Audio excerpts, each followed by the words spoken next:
We are so excited to welcome you to the SPI, ESI, and North America Smart Energy Week virtual trade show.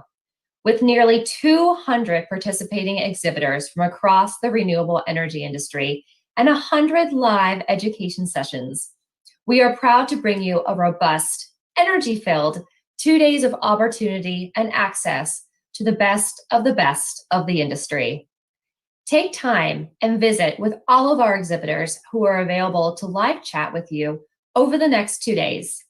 And make sure that you've created your My Show Planner account so that you can interact with all of our exhibitors. Every day, there will be a dedicated live chat time block from 2 to 5 p.m. Eastern so that you can chat with the exhibitors. And all of this is brought to you by EDF Renewables. Let's give them a virtual big round of applause for their support.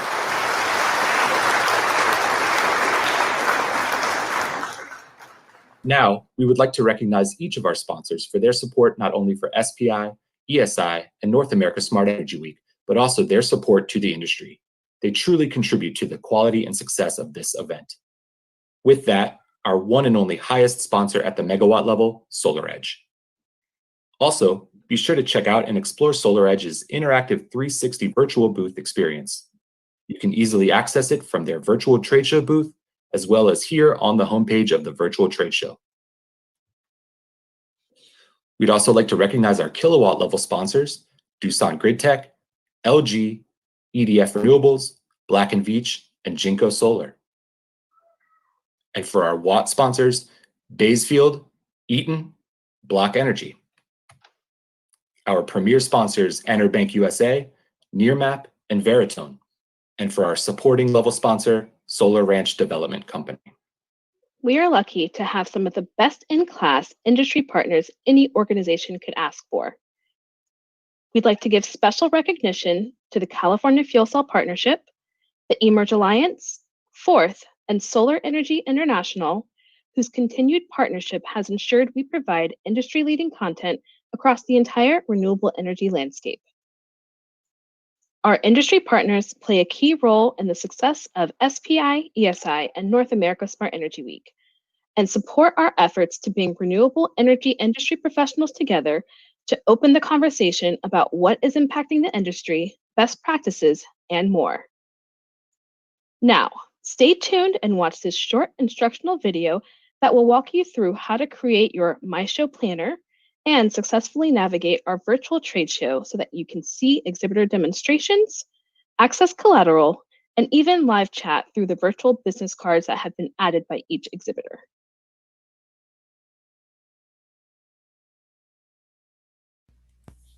Welcome to the virtual event My Planner. This tool has everything you'll need to make the most of your time searching and networking online. While exploring the online directory, you can save exhibitors, products, documents, contacts, webinars, and more. With a My Planner account, you can access exclusive content only available to My Planner users to make the most of your event experience. Creating an account is easy. Simply click the Create Your My Planner option and complete the registration form. Select Yes under the Connect with Exhibitors section to share your name and email with exhibitors you add to your planner. Select Create Your Free Account and you'll be all set to start exploring and saving resources. The online directory includes everything you'll need to explore the event. This intuitive layout allows you to access the search bar, quick links, and a couple of different ways to view your search results. The quick links allow you to quickly access important areas including new products, featured companies, webinars, and special offers. Click into the search box to see all available search options, including a broad keyword search, allowing you to explore a variety of content simultaneously. For example, when searching audio, you will see search results pulled from various content areas, such as exhibitors, product categories, show features, brands, and more. You can also toggle over to the Education menu option at the top of the page to use event-specific search criteria. Choose from two different options when viewing your search results. Option 1 is the grid view, which will present your results as tiles with additional information previewing the details page. The second option is the list view, which will display the same information but within a listed format. Click into the search results on either view to see additional details and options for adding this information to your My Planner. As you start to explore the directory, you'll notice a new notification in the top right corner of your screen. By clicking here, you will be taken into the MYS recommendation engine that will make recommendations based on event-specific activity. This tool uses AI technology to reveal what like-minded attendees are searching for to help you explore every avenue while attending the event. By clicking on the bell icon, you will see your own personal recommended results for exhibitors and education events based on your directory activity. You can click on these results to learn more, add to your My Planner, or dismiss them to make room for additional recommendations. The recommendation engine allows you to see your own personal list of can't-miss companies to start networking with. As you explore the directory, don't forget to save exhibitors, products, and other resources by clicking the plus sign icon. You can then access your saved items in the corresponding sections of your My Planner. Click the My Planner option in the navigation menu to go to your planner homepage. The homepage includes an easy-to-navigate layout. Simply scroll down or navigate to a specific area using the menu options at the top of the page. You can save scheduled events such as networking sessions, training, guest speakers, and more to your My Events calendar to keep track of your schedule. Within the Exhibitors section, you can see your saved exhibitors, mark who you have spoken with, and take notes all in one place.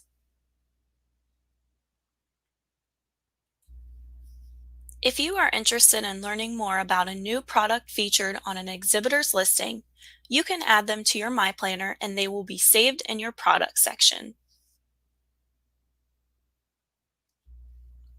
Save press releases, white papers, brochures, case studies, links, and other items uploaded by exhibitors in your collateral section. Documents can also be downloaded and saved to your own personal device. Explore show specials to save special offers such as discounts and giveaways that have been posted by exhibitors. View virtual business cards and save them to your contacts section. You can also reach out to these contacts via email through your My Planner account. Your recommendations section will list your own personal recommended results based on your directory activity. It's that easy. My Planner has everything you need to maximize your virtual event and networking experience.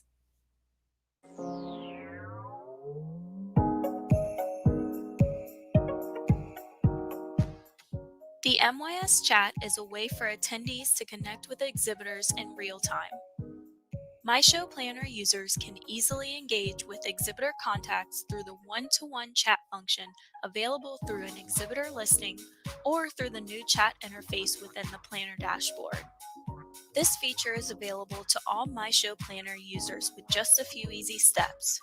Both attendees and exhibitors must first create a Planner account, verify their email, and enable the chat feature in their profile settings to send and receive messages. Using this tool is easy. Simply log into the planner and click the My Chat button. Here, attendees can view their saved contacts along with a full list of all contacts. Any exhibitor who has the green tag labeled Available is currently available for a live chat. To start a chat, attendees can simply click the chat button to the right of the contact's name. They can also start a conversation by clicking the chat button next to the online contact information on the exhibitor's details page. If a contact is not available for a live chat, attendees have the option to reach out by email directly. The contacts listed on the exhibitor details page are based on the information entered in the online contacts section of the exhibitor dashboard. Exhibitor contacts will see any messages they have received when they select the My Chat button. They can network with attendees and see their chat history indefinitely to revisit information when they follow up with leads. If attendees or exhibitors navigate to another part of the online directory, they will receive an alert at the top of the page when they have an unread message. They can click the banner to navigate back to the chat area or close to view unread messages at a later time.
Welcome to SPI, ESI, and North America Smart Energy Week, the largest event in North America for the renewable energy industries, including solar, storage, smart energy, wind, hydrogen and fuel cells, geothermal, and EV infrastructure.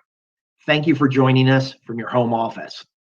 I'm Keith Malone, and I'm with the California Fuel Cell Partnership, and I'll be your hydrogen and fuel cell track ambassador for the next 2 days. So my role is to help you navigate the hydrogen and fuel cells channel and help you learn more about hydrogen and fuel cells and why it's important to all the industries that are here these 2 days. You know, so much has happened over the last year since the last SPI in Salt Lake City. Hydrogen has burst upon the national and international stage in a way that none of us could have imagined.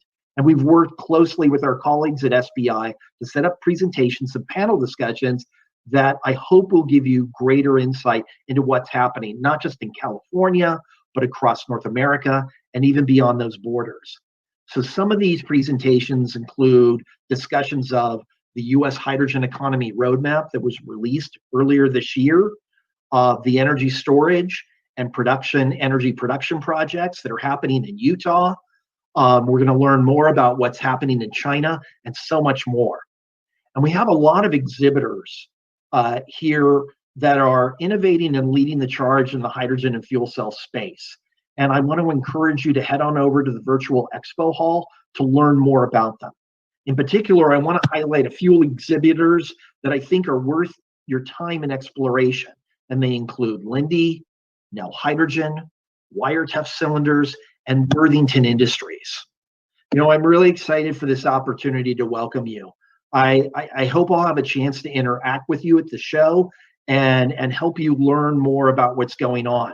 Now, if I can be of further assistance about the show or the hydrogen and fuel cell channel, you can reach out to me by email. My email is kmalone, my first initial and my last name, kmalone at cafcp.org. And again, thank you for joining us and enjoy the show.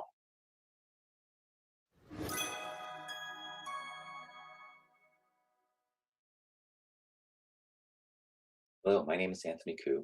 I'm the Vice President of Technology at NICE America, clean energy R&D group based in California, working with the US and China. Today, I'd like to talk to you about our perspective on how the hydrogen economy could develop over the next 5 to 10 years in both countries. A brief disclaimer that covers the information that will be presented today. NICE is part of China Energy Group, a large state-owned utility within China. The company delivers 15% of China's electricity and 20% of China's hydrogen. It includes and operates a large profile of power generating assets, including footprints in coal, wind power, and hydro. NICE, the National Institute for Clean Energy, and NICE America, corporate level R&D entities within China Energy Group, who are charged with developing clean energy technologies for the company. NICE has 3 sites, one in China, one in Germany, and one in the US. NICE America, the US site, is where I'm based, and our focus is on hydrogen supply chains, distributed energy, including energy storage, and carbon management. To begin, let me start with the development targets for the hydrogen economy for transportation by 2030. What I've got listed here are high-level targets in China and also in California, which represents numbers for the US. At first glance, there's a lot of things that are very similar. Both countries are targeting about 1 million fuel cell vehicles or more by 2030, and an order of 200 to 1,000 fueling stations. So within this context, the question I'd like to dig into today is whether these goals will be achieved with similar trajectories and where there will be differences along the way in achieving success. Let me further motivate the presentation with 2 headlines that popped up this year. The first one in April talks about the possibility that China will be sunsetting its electric vehicle subsidies. And this includes not just battery electric vehicles, but hydrogen vehicles. And it begged the question, is China no longer committed to zero emission transportation? What's going on if these subsidies will be sunset? So I'd like to come and dig into that in a moment. The second article came from just a week ago or 2 weeks ago, related to a speech given by President Xi Jinping at the UN General Assembly in September. Here, he mentioned that China was seeking to peak CO2 emissions by 2030 and reach carbon neutrality by 2060, a very significant commitment, reemphasizing China's commitment to reaching decarbonization. The thing I'd like to dig into over the next couple of minutes and time that we have together is, what do these developments mean for hydrogen in China, and how does that compare to what's going on in the US? Let's start with the first headline. Up to about 2020, the policy in China to support zero emission transportation and hydrogen was a vehicle subsidy. Here you can see the amounts that were offered to individual purchasers of cars, as well as municipalities buying hydrogen fueled buses. Fairly generous subsidies to try to drive up the numbers in adoption, a sort of a build it and there will come type of model where you're trying to drive the demand through the vehicle side. What we see now, I believe, is a strategic pivot as announced in a recent issuance from the Ministry of Industry and Information Technology that's shifting from subsidies towards emphasizing a greater development focus. And so here there's talk of developing city cluster demos with commensurate investment over the next 4 years, focused on 3 legs. First is technology innovation. Here we're looking at fuel cell stacks, development and engineering of those stacks into vehicles, fueling supply chains, the components that will then be assembled into applications. So fueling stations for cars, buses, trucks, other application spaces, ultimately culminating in a manufacturing base that can then develop and iterate through technology application and scale production. That to me seems to be the direction that China is looking to go in the next 5 years. And that then presents significant opportunities for building out additional volumes of vehicles rather than just pushing a metric based solely on vehicle adoption. For those of you that are interested in reading the original Chinese, I've included the hyperlinks to the 2 memos that actually go into detail regarding these 2 industrial policies. So what might this mean at the ground level? Well, I think what it means is that you'll see clusters within China emerge that will become manufacturing bases. And here I picked 2 just for illustrative purposes. There are a number of other sites within China that are growing in that space, so I'm not looking to exclude them. It's just for the sake of the discussion today. First one I picked is in Hebei, northern province, city Zhangjiakou, that's seeking to build a hydrogen corridor between that city and Beijing. It's a very significant investment announced this year, over $1 billion US equivalent for hydrogen production all the way through delivery and support of vehicle infrastructure. A number of projects there. But the key metric to me that seems interesting is this idea of seeking 21,000 tons of hydrogen availability by next year, growing to 50,000 tons of hydrogen availability by 2035. Essentially getting to this point where the fuel will be available to support all the vehicles that are aspired to be on the road.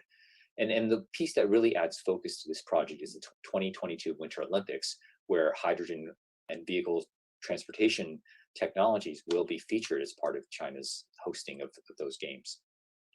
In the south, Guangdong province, Nanhai City, there's a hydrogen valley that's emerging that's been under development for several years. 20 billion RMB spent to date, over 1,000 vehicles, 10 stations, as well as the supporting infrastructure that surrounds just the pure vehicle play. China Energy as a company is also committed to hydrogen. It was one of the founding members of the Hydrogen Council, which is a CEO level consortium of companies around the world that look at hydrogen as a fuel for the future. China Energy also engages in very significant hydrogen production. We are one of the world leaders in gasification. We have very large facilities that gasify thousands of tons of coal per day to produce thousands of tons of hydrogen per day. We are conducting R&D in the areas of CO2 capture at gasification sites to reduce the CO2 footprint of hydrogen production as well as chemicals production from those sites, as well as looking very actively at electrolysis with renewables to try to get to green hydrogen in that area. Also of interest is a very significant refueling station initiative announced by China Energy, a 10-year, $5 billion plan to build 200 to 300 hydrogen refueling stations across China. And so this is something that represents what we think is an important strategic pivot in moving just from pure electricity into a broader energy company type of space. Our first hydrogen refueling station is the Rugao station in Jiangsu province. The interesting features here to call your attention to, it's a dual station that meets 35 and 70 MPa, so two pressures able to accommodate both cars and heavy duty vehicles, came online last year. So I've talked a bit about the demand side and also the vehicles and the pivot in China. Let me spend the rest of my time talking more about the hydrogen supply and how we can connect hydrogen supply all the way down to the vehicles for the entire supply chain. To do that, let's take a step back. The pie chart on the far left represents the global hydrogen production, about 70 million tons last year, as well as the US and Chinese shares, 10 and 22 million tons respectively. In the middle of the chart, I've broken out the source of that hydrogen. How was that hydrogen produced? And what you see is that in both cases, the dominant method today is the use of fossil fuels. In the US, 95% of it was produced from natural gas through steam methane reforming. In China, coal is the dominant driver, with a significant contribution also from oil and natural gas. Electrolysis using green energy from renewable energy constitutes about 1% in both cases. So it's something that I think is very exciting, tremendous growth potential, but is something that's not a significant contribution to hydrogen as it is today when we look at current global market. I've also highlighted on the China piece, the contribution from China Energy as a company. Last thing I'd like to call your attention to is the heavy use of fossil fuels in today's generation of hydrogen has a meaningful CO2 footprint. Here I've just calculated based on the source of hydrogen an estimate. So in the US, about 90 to 100 million tons of CO2 per year associated with its hydrogen production out of 4,800, so 4.8 gigatons of CO2.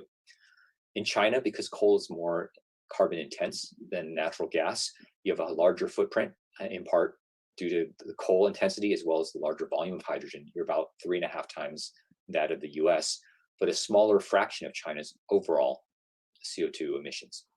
The reason I mentioned this is that I think one of the key drivers in looking at hydrogen and the hydrogen economy is decarbonization. So thinking through how do we pivot from a CO2 heavy production of hydrogen towards a lower carbon intensity hydrogen is something that's an important part of the supply chain. And the ways that the two countries, the US and China, will achieve that is something I'd like to briefly comment on. Low carbon hydrogen can be produced from both fossil fuels and also from renewable energy.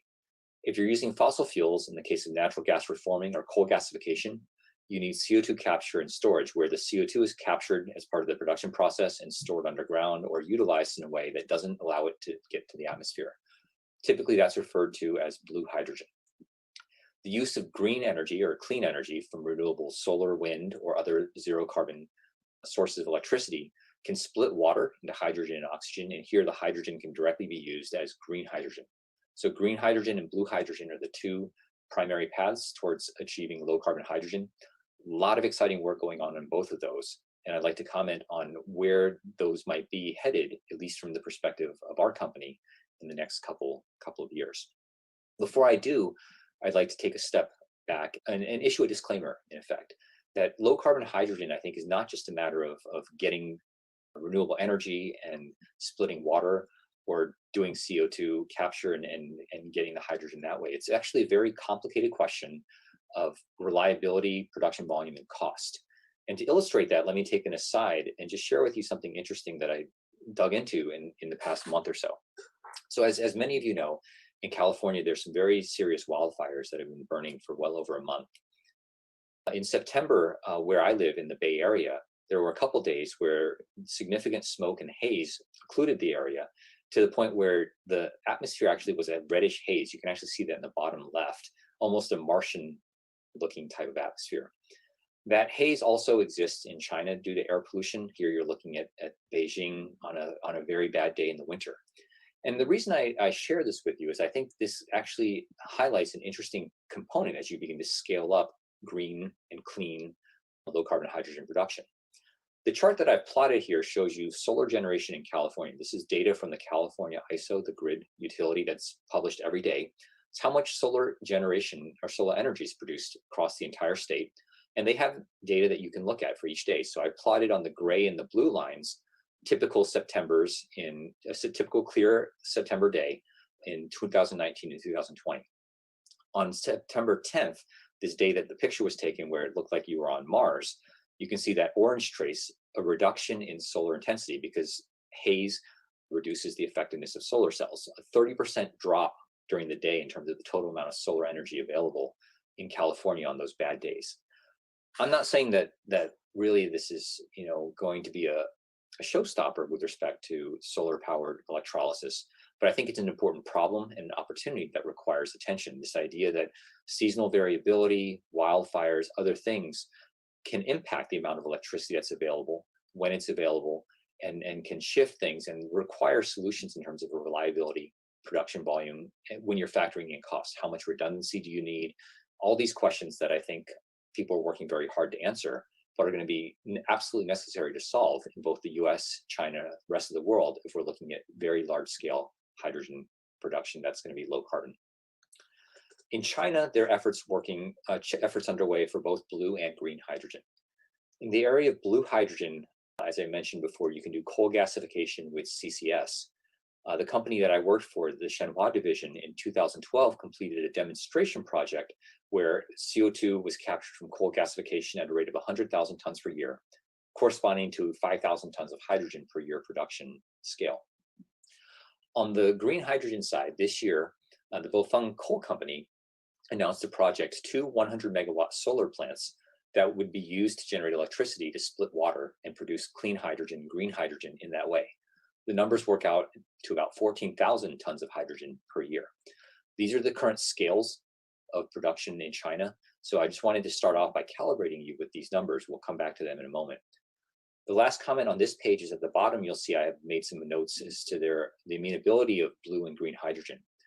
Blue hydrogen is centrally produced, very large facilities that produce a large amount of hydrogen that then needs to be brought over to fueling stations to support transportation economy. Renewables can also be done in a centralized location, such as I'm showing you here in the Baofeng project, but they can also be done distributed. You could think about siting electrolyzers right at a fueling station and then running those to produce hydrogen when needed in smaller scale. This becomes important when you think about the entire supply chain and how you begin to roll out large-scale production. To give you a sense of how large the scale-up challenge is, I've replotted some of the data I've talked about. On the left, the current supply of hydrogen today.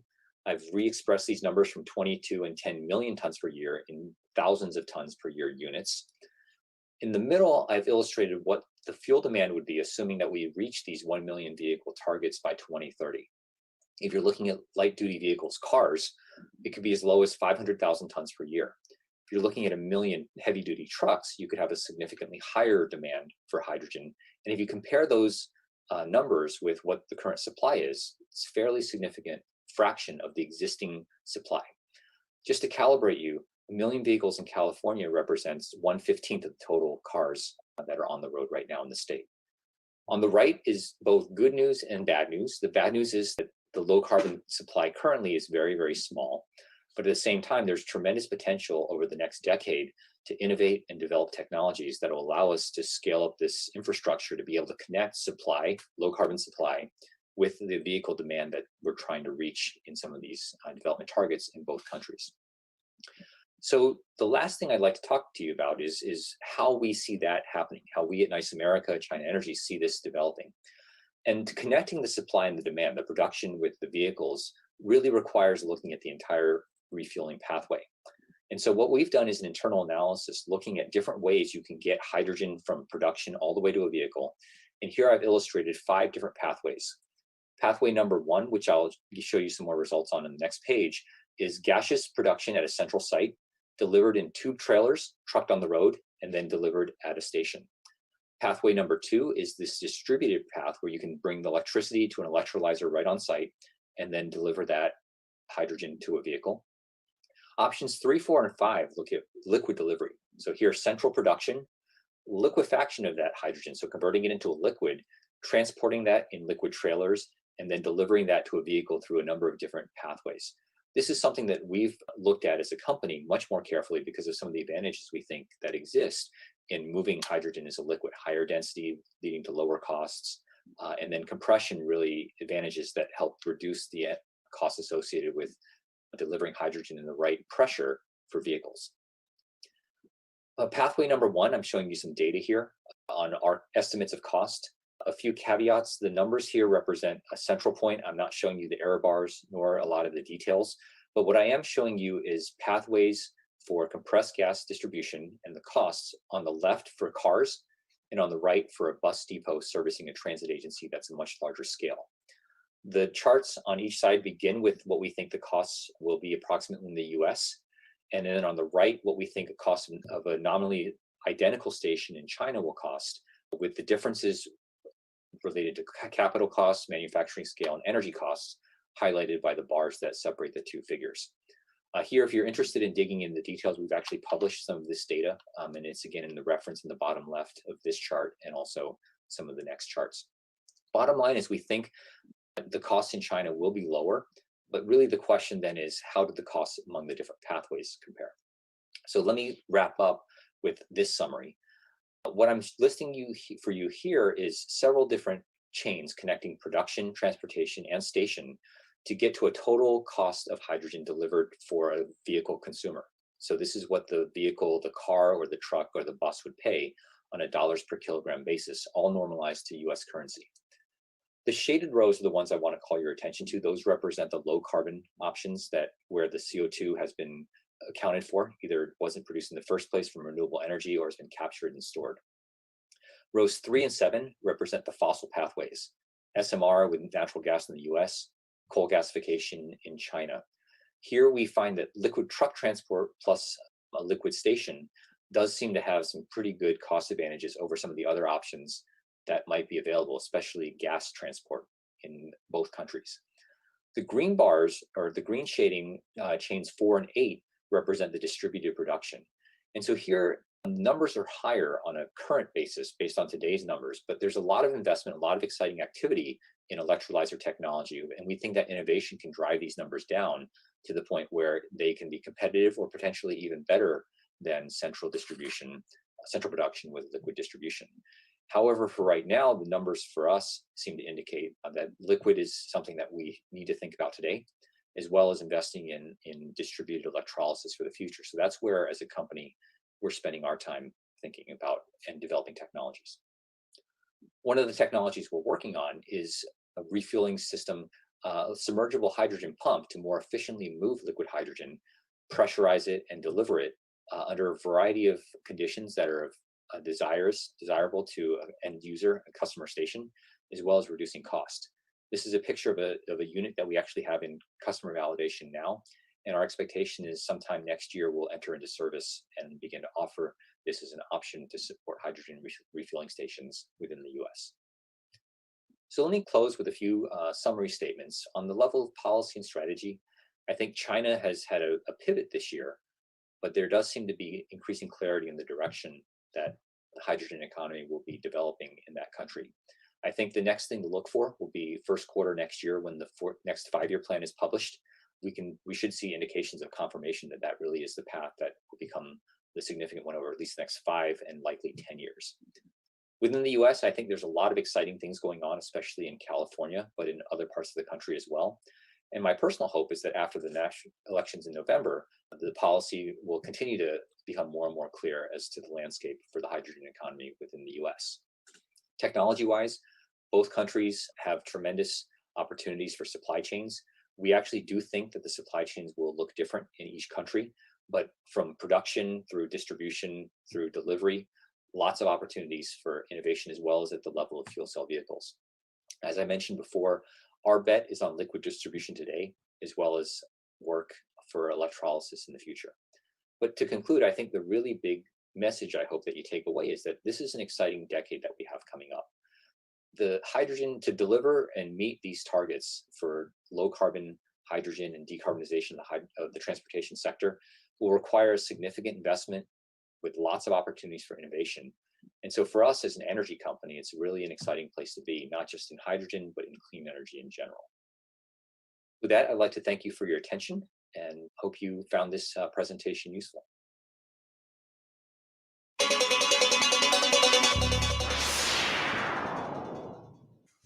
Aloha and welcome to the Solar Coaster Live Show. I'm here with a very special guest calling in from New York, president of Made of the Mist from Niagara Falls, Mr. Chris Glynn.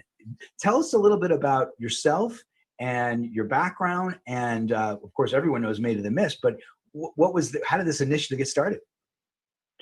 Right, so we've operated since 1846 below Niagara Falls, and we had 2 vessels that for some period of time we wanted to replace, and sort of one thing led to another, and we started investigating that in early 2018. So we run a seasonal business from usually May until October or November, and it's the ride below Niagara Falls, and it's remotely very difficult to access where we operate. Getting boats there is a challenge. We do things by crane, so it's a complicated undertaking just to get a vessel there. Now, I understand that the 2 vessels that you've developed or that you've built and put into service, one is Nikola Tesla, right? It's the name of it, and the other one is named for a staff member. Is that right? Yes, with whom I share the same last name, you might notice. Yeah. So right. So my father started working at Made of the Mist in 1950, and he bought the company in 1971, and this year marks his 70th, 70. They're electric catamarans, 2 hulls, and we have 100% electric, no generators, no engines, just 4 motors, 2 in the stern and 2 up in the bow to be used as bow thrusters for docking purposes. Wow. And the catamaran is just a better concept right now with the requisite deck space that we needed to accommodate the customers. It just is a better fit, a better experience. You hear the sound of the waterfall and the breeze, the wind noise, the birds, and it's just an enhanced experience that I think people will be very pleased with. The ride is very smooth, and yet there's still an enormous amount of power to take you on the voyage right up into the waterfall and bring you back. And I can tell you that we have 158 kilowatt-hour lithium battery packs in each hull. So it's about 316 or so per vessel. Got it. The motors themselves are 200 kilowatt of propulsion on those L drives in the stern, so 400 in total for the vessel. Right. And the kilowatt on the tunnel thrusters are 50 kilowatt tunnel thrusters. So they're more for steering and for just moving the vessel into the dock. You see tunnel thrusters a lot on the side of cruise lines. And they are just that, on the side of the vessel, the kind of hole that's in there, and there's a propeller spinning around on the side of it, push it laterally. That's what the tunnel thrusters do. And so we have C2 batteries, if you know what those are. The folks from Spear Energy Storage Systems in Kansas City provided the batteries through ABB. ABB is a terrific company, and we had a great arrangement with ABB, and they've been very helpful and delivered the boat just as they said they would. And so the batteries can recharge to 80% twice an hour. That's what the 2 means with the C. And if you have a 4, that means you can do it in 15 minutes, so 4 times an hour. So ours are C2 batteries, and we can depart the dock with 80% state of charge and go past all of the falls, take all the passengers up, give them the great experience that they want, and bring them back to the dock. And we consume somewhere between 13 and 16% of the battery charge.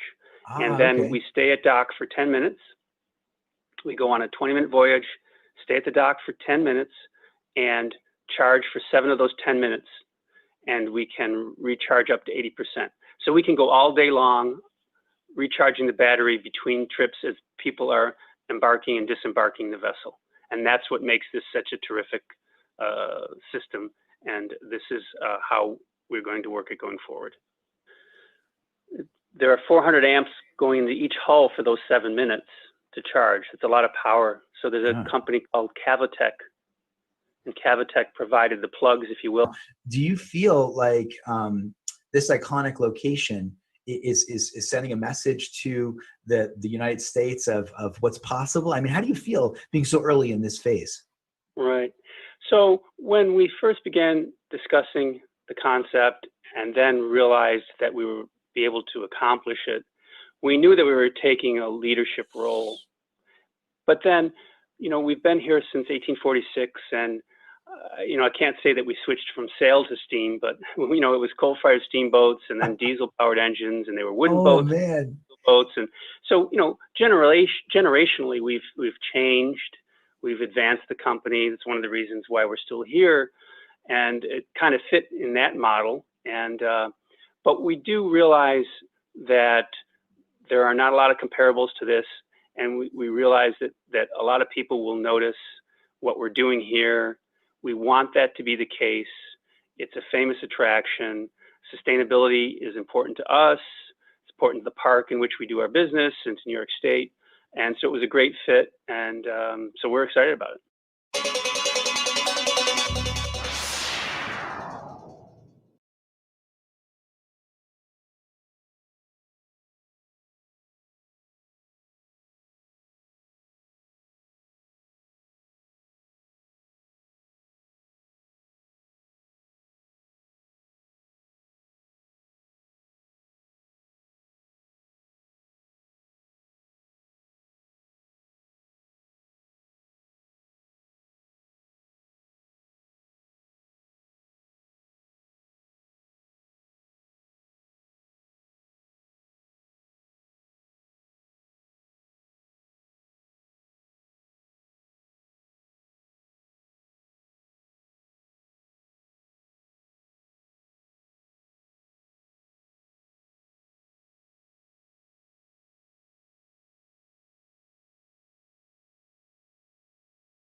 Hello, my name is Jack Brower. I am the director of the National Fuel Cell Research Center at the University of California, Irvine.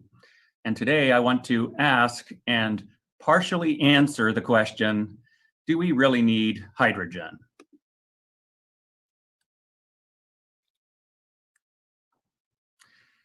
It is certain that we must have zero emissions throughout all of society, both criteria pollutant emissions and greenhouse gas emissions, and this is the law in many areas of the world. And the main popular strategy for achieving this that people understand is that we should have 100% renewable solar, wind, and geothermal power generation, and that we should electrify all end uses using this electrical energy made by these renewables, and use batteries to handle intermittency on the grid and for end uses. And popular understanding often also includes arguments against using hydrogen in fuel cells, like the following. Most hydrogen today is made from fossil fuels, that is natural gas. Making hydrogen from water and electricity is less efficient than charging a battery, and making electricity from hydrogen in a fuel cell is less efficient than a battery, so that the round trip efficiency of the hydrogen route is less efficient than a battery. And hydrogen is difficult to store and move around in society. Many important and influential people are making these arguments, including highly regarded and respected entrepreneurs like Elon Musk. Interestingly, I agree with most of this as being technically accurate. However, it is subtly untruthful and doesn't tell the whole story, and that's how hydrogen gets left out. We cannot electrify all end uses. We should electrify as many as possible and use renewable electricity in them, but we can't do that for all end uses. Some are just not amenable to electrification. And we can use batteries to handle some intermittency and some end uses, but there are some end uses, either those that require fast fueling, long range, heavy payload, that cannot be met by using batteries for those end uses. And the round trip efficiency of hydrogen energy storage is less than that of battery systems, except for when you want to store energy for a long time. Long duration storage can actually be more efficient using hydrogen. So let's go over a few of the technical features that hydrogen could provide us for a renewable world. I show here a simulation of the California grid network and a 100% renewable way of meeting all of our power demands. This would require that we install 37 gigawatts of solar capacity and 80 gigawatts of wind capacity. We've looked at all kinds of different mixtures of this, but this is a particular wind dominant case. And we're showing here the residual load for the entire year, hour by hour, the residual load for the entire year.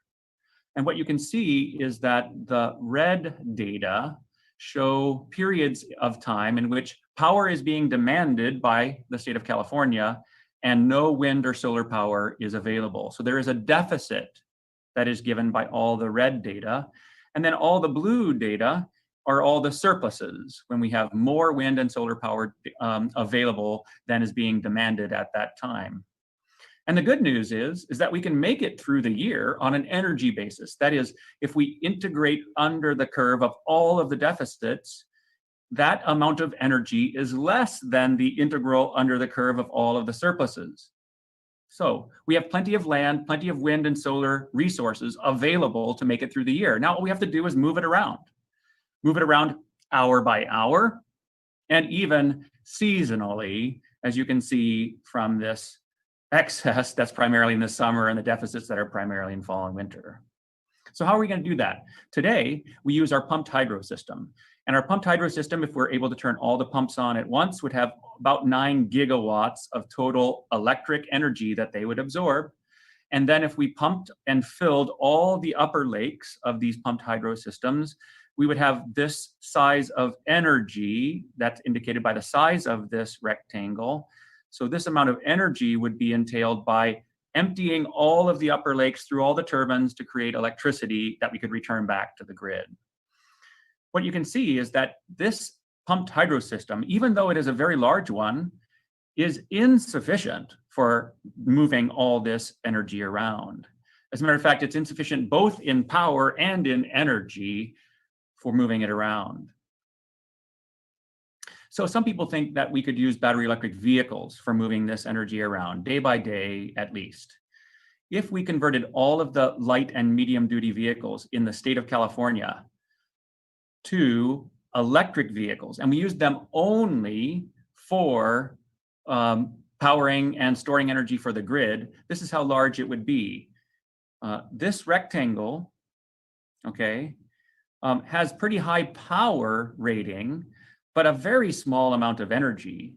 So the vehicles could possibly help with daily shifting of a little bit of that energy, but there's no way they could move around even full days of electricity from one day to the next. Besides, we'd want to drive these vehicles and not just use them for grid energy storage. So batteries aren't going to be big enough. But there is one thing that we already use today for this purpose of making the grid reliable over seasonal timescales, and that is our natural gas system. If we converted that natural gas system to a renewable hydrogen system, this is how big that energy storage system would be. It would have equivalent electricity capacity that would be order of magnitude 50 gigawatts of electricity going into electrolyzers and storing that into the gas system. And on an energy basis, you can see it has a massive amount of energy storage that could be accommodated by just putting hydrogen into the existing gas system and its storage facilities. The hydrogen idea is the only one that is capable of providing the magnitude of storage required to capture all of the excess and the ability to shift that seasonally, taking the excesses that are primarily in the summer and moving them to the fall and winter. Batteries just won't be big enough for this kind of energy storage. In addition, if we did the same thing around the world and in various continents installed various amounts of solar and wind power, as you can see in this chart here, we analyzed hour by hour throughout the whole year the demand and the availability of the resources, and we determined how much energy storage would be required for making it through the year on 100% renewables. And what you can see here is that there's almost 20,000 terawatt hours of storage that are required to have the whole world become renewable. If we were to build just the first battery to store this amount of electricity, it would require 3,144 megatons of lithium and over 25,000 megatons of cobalt. This is what the very best batteries in the world today need. This amount, however, is much larger than the worldwide resources of lithium that we have. For example, only 53 megatons of lithium is available anywhere in the world. And only 25 megatons of cobalt are available on terrestrial resources. Only if we mined the ocean floor could we get another 120 megatons. Notice these are orders of magnitude below the amount that would be required to make batteries sufficient to make the world 100% renewable. In addition, more than 40% of cobalt comes from the Democratic Republic of Congo. Some places that are not friendly and have bad labor laws are the places that we must mine these. So there really isn't enough lithium or cobalt in the world for making the very best batteries for the purpose of this storage required to make us 100% renewable. It'd be much better for us to use these for the short duration storage that's required for things like cell phones and for short trips like commuter cars and things like that. let's save the lithium and cobalt for the end uses that require it. So batteries are very efficient when you charge them and discharge them shortly thereafter. This is data, though, from the Self-Generation Incentive Program of the state of California, where battery systems have been installed for utility applications, okay? And what is shown in this chart is the round trip efficiency measured for these battery energy storage systems. And it's plotted as a function of the capacity factor. In other words, how many hours are they being charged or discharged divided by how many hours in that time period. And what you can see is that the average round trip efficiency is on the order of 60%, which is very much lower than what I am able to measure in my lab. Batteries are very efficient at moving electricity in and out. And the main culprit for that energy efficiency penalty is self-discharge. The clue to that is that you can see that the low capacity factor uses of these batteries. In other words, if I charge it one day and I wait a week before I discharge it, that would be a low capacity factor. That's different than charging it today and using it again at night and then doing that every day and every night. So the low capacity factor means that the batteries are draining themselves because of self-discharge. We also know this because we measure the other balance of plant losses, like the losses that are associated with cooling, transforming, inverting, converting, and other balance of plant. So this kind of round trip efficiency is not really better than what we can achieve with hydrogen energy storage. And the main culprit is self-discharge. So when we need long duration storage, hydrogen energy storage becomes preferred to battery energy storage because it's more efficient. We've also looked at the dynamics of the components associated with hydrogen energy storage. And we started simulating these things in the late 2000s.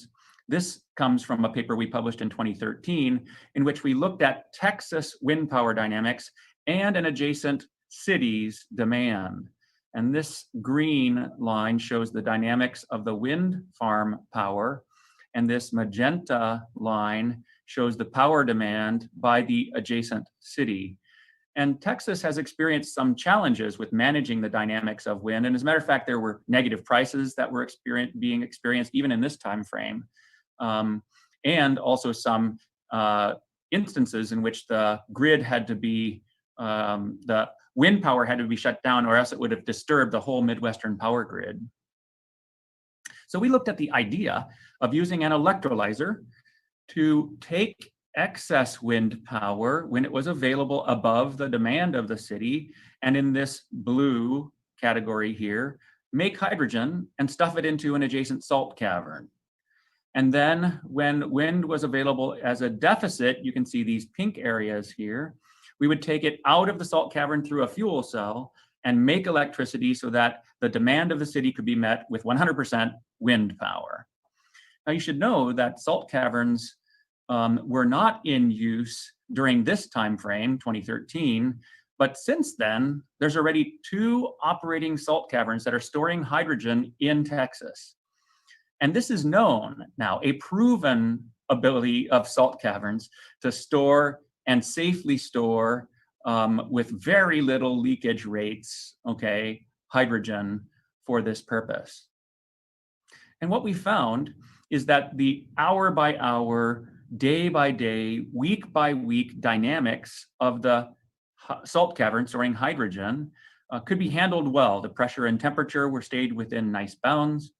And we can also see that the excess wind power that's available in November, December, January, February, March, and April could be returned to that community in July, August, and September when it needed it the most. So you can see that the hour by hour dynamics are feasible, and so is the seasonal energy storage using hydrogen energy storage. But what if we don't have a salt cavern? Well, the natural gas system offers a similar opportunity for introducing the storage and the transmission and distribution of this renewable energy. And as a matter of fact, it is the primary system that enables resilient power in the era of introducing more and more renewable electricity. We use the gas system to complement the electric grid dynamics when we have a lot of solar and wind on it. We also use it for seasonal storage today. So it's a resource that we could convert to renewable hydrogen. And we know that this system is reliable. As a matter of fact, a recent Gas Technology Institute study, you can see here from 2018, shows that the reliability, the availability of the gas system throughout the United States is 5 nines, 99.999% available. So this is a really tremendous resource for storing renewable hydrogen and distributing renewable hydrogen throughout society. As a matter of fact, just in Southern California, this system comprises an equivalent electricity storage of 13 terawatt hours.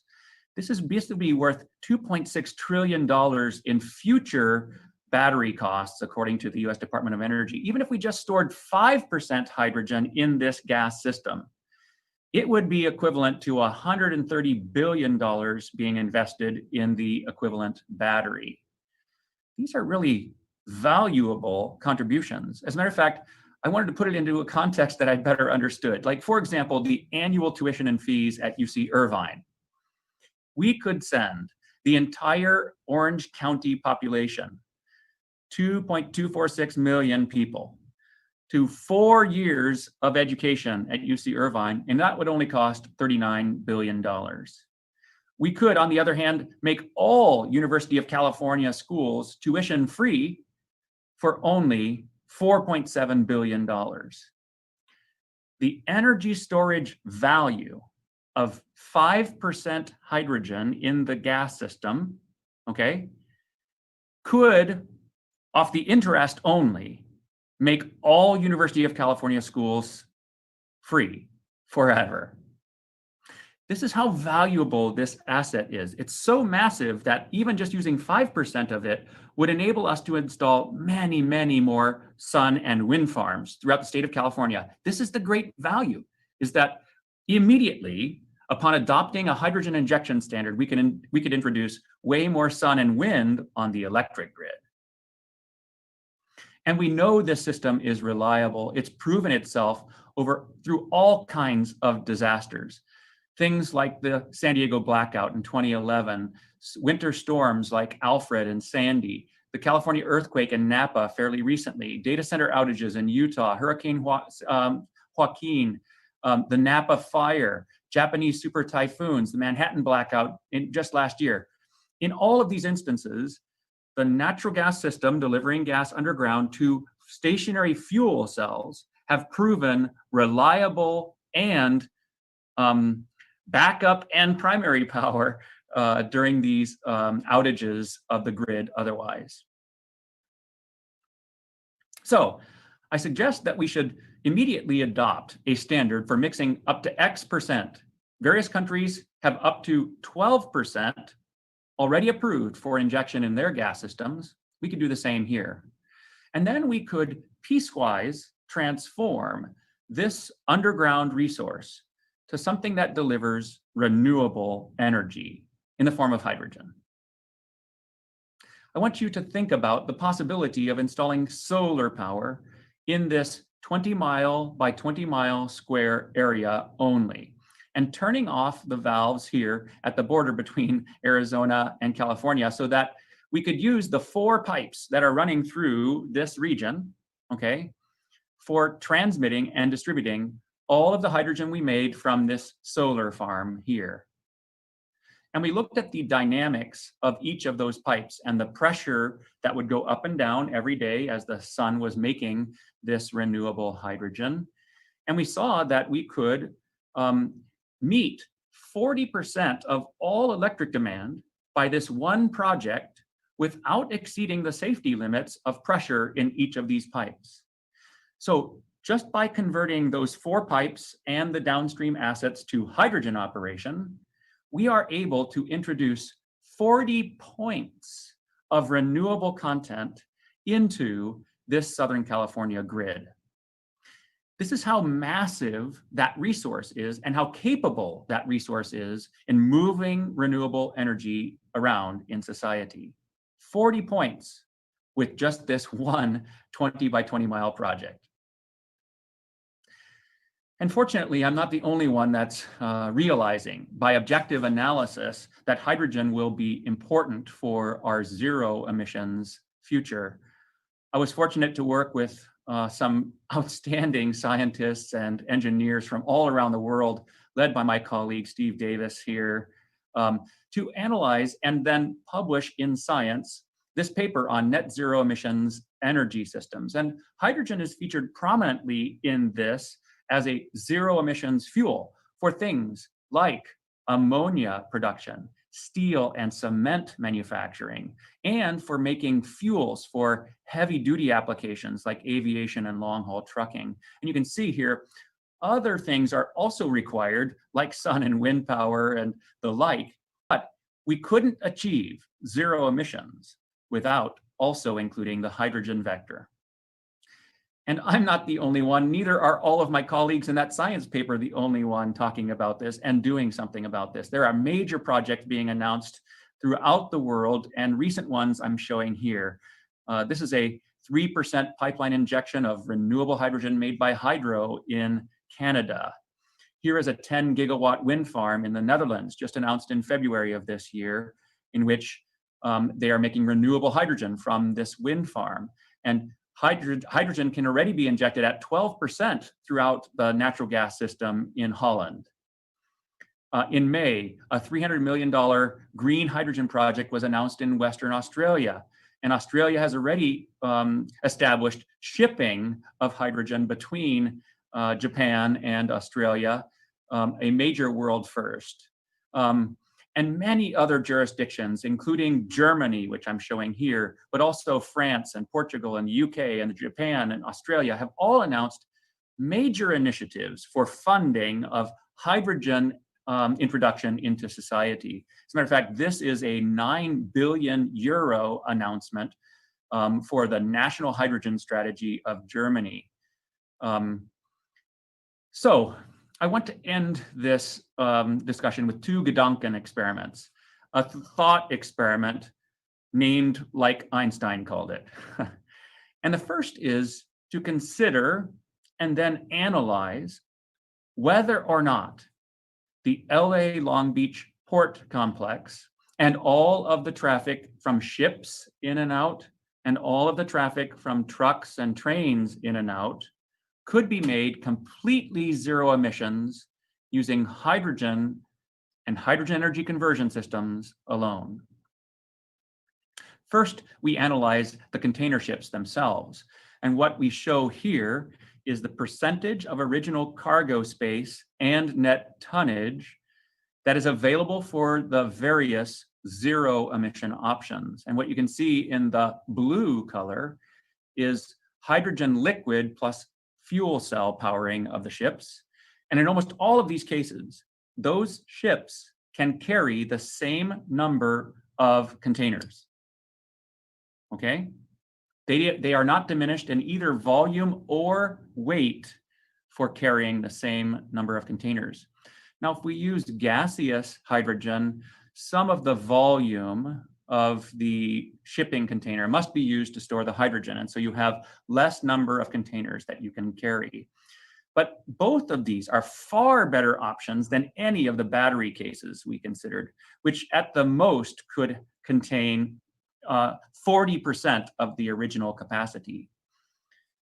Also, we could look at how far the ships could go if they were battery electric versus hydrogen and fuel cell powered. And what you can see is all of the battery energy storage system cases are plotted in red here.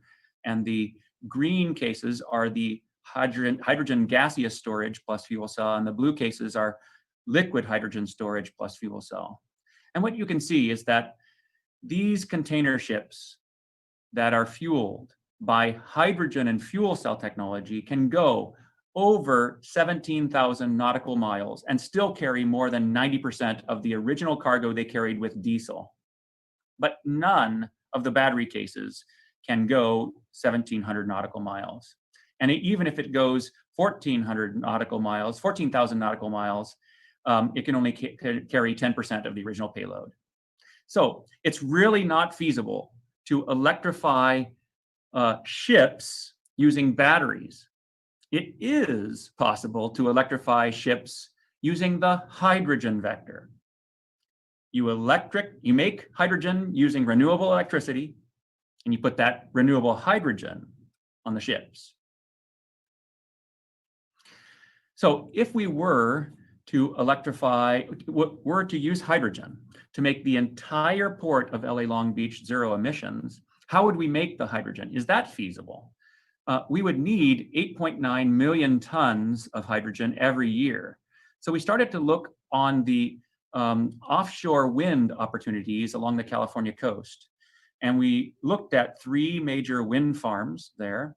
And we also looked at how much that might cost. The costs are coming down very significantly over time. And some are showing it coming down to being equivalent even to onshore wind in the future. So how can we make this 8.9 million tons? Well, we looked at this one wind farm in Northern California near Humboldt County here, and it could make 0.3 to 0.46 million tons every year. This one in Southern California could make 3.8 to 4.3 million tons per year. That's nearly half of what is required for the entire zero emissions of all throughput in the LA Long Beach port.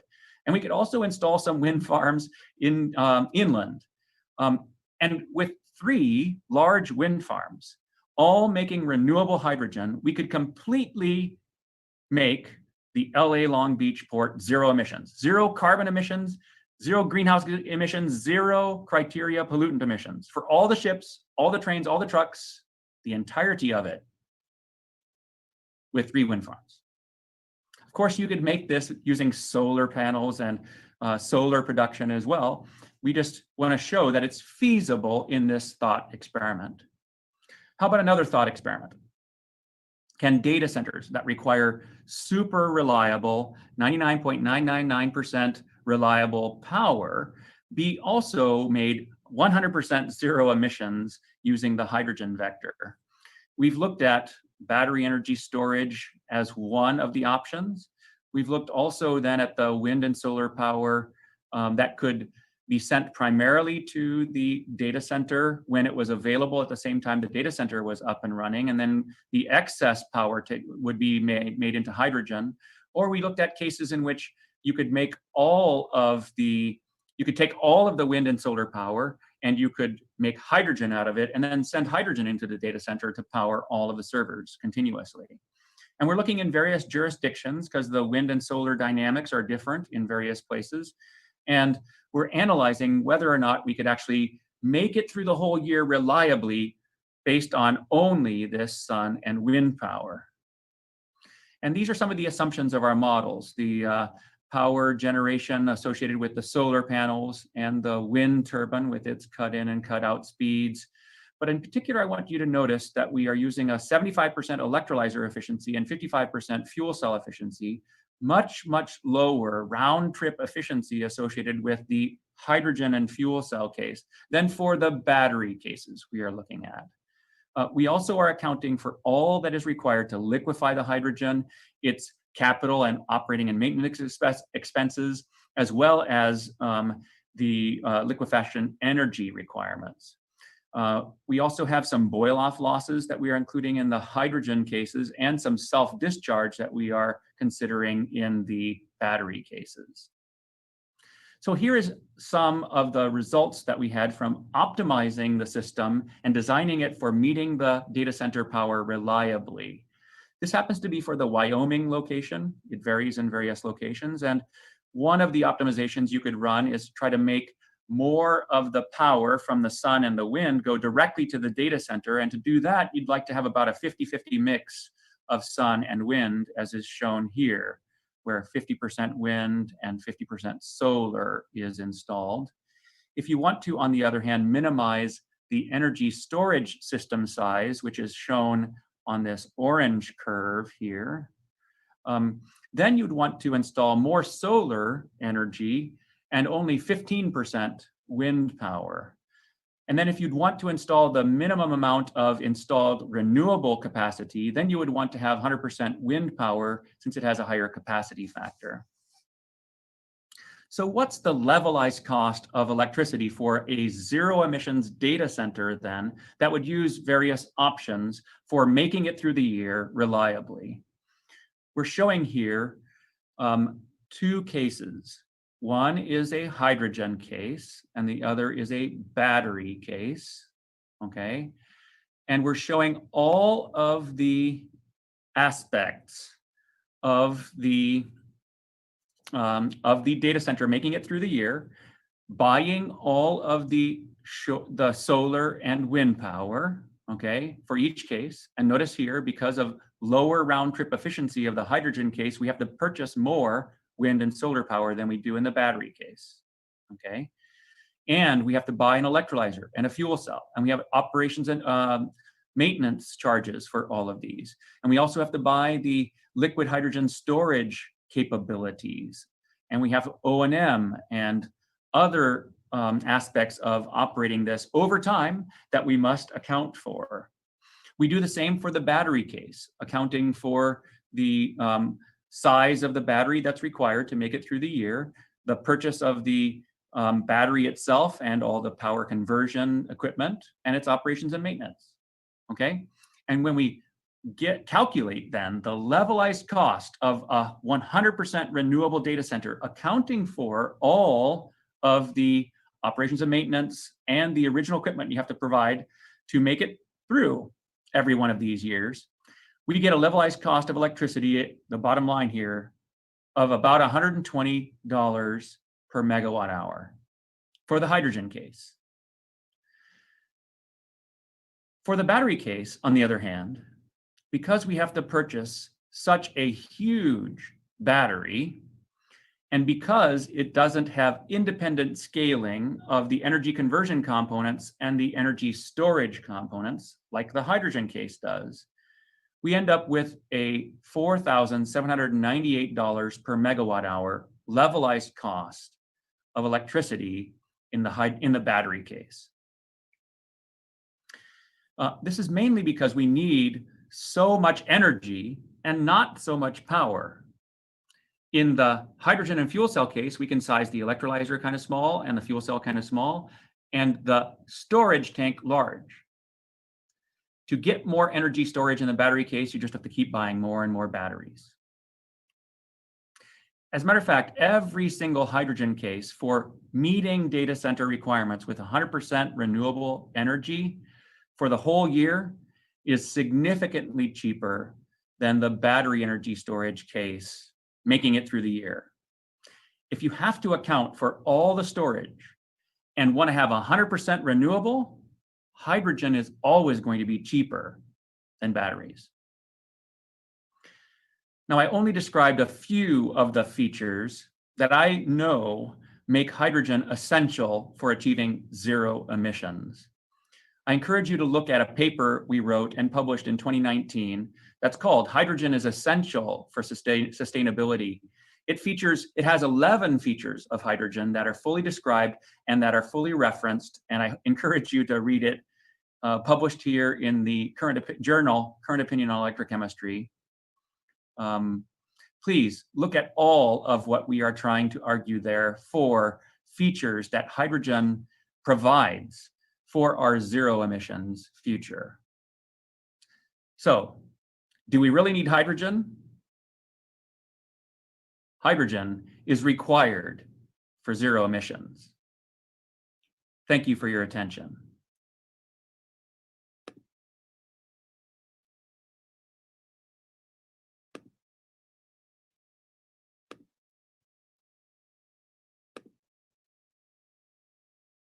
Hello, everyone. This is Patrick McCallie with Andreas Hofer from the Newman and Esser Group. Today, we're talking about hydrogen compression and how it relates to renewable energy. In this presentation, we'll learn about the types of compressors used for hydrogen and some of the product offerings from the Newman and Esser Group for this industry.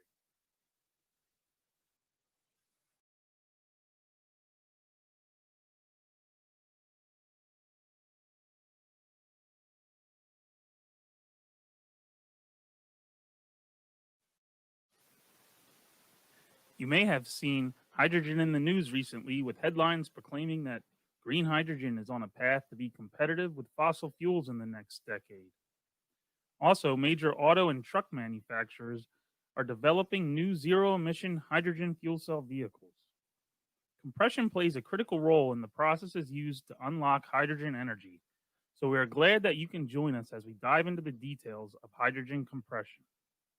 The topics we will discuss include an overview of the hydrogen energy landscape and where compression is used, what technologies exist for compressing hydrogen, specific examples of hydrogen compression applications, and finally, compressor selection guidelines. Below you'll see a graphic that would have been our booth display this year if we could have participated in person. The image nicely depicts one path for the utilization of renewable energy from wind or solar to vehicle filling of cars and buses. We'll get to that more in the slides ahead. Compression is used across the hydrogen landscape. Hydrogen is the most energy dense of all known fuels by weight. However, it is also the lightest element in the universe. In order to provide useful energy density, most applications require hydrogen to be compressed or liquefied.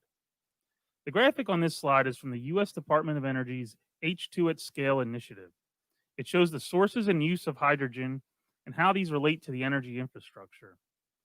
As you can see, hydrogen has many uses and can also be used to create electricity to be sent back to the electrical grid. For this reason, hydrogen is often referred to as an energy vector. 95% of hydrogen is currently produced from fossil fuels, primarily through the steam methane reforming of natural gas. Compressors are used in this process and also to deliver the hydrogen to pipelines or tube trailers. The biggest use of hydrogen is industrial processes such as oil refining, ammonia production, and plastics creation. As the world economy looks to reduce our carbon footprint, the demand for hydrogen is expected to increase several fold with increasing use in power to gas, mobility, and energy storage applications.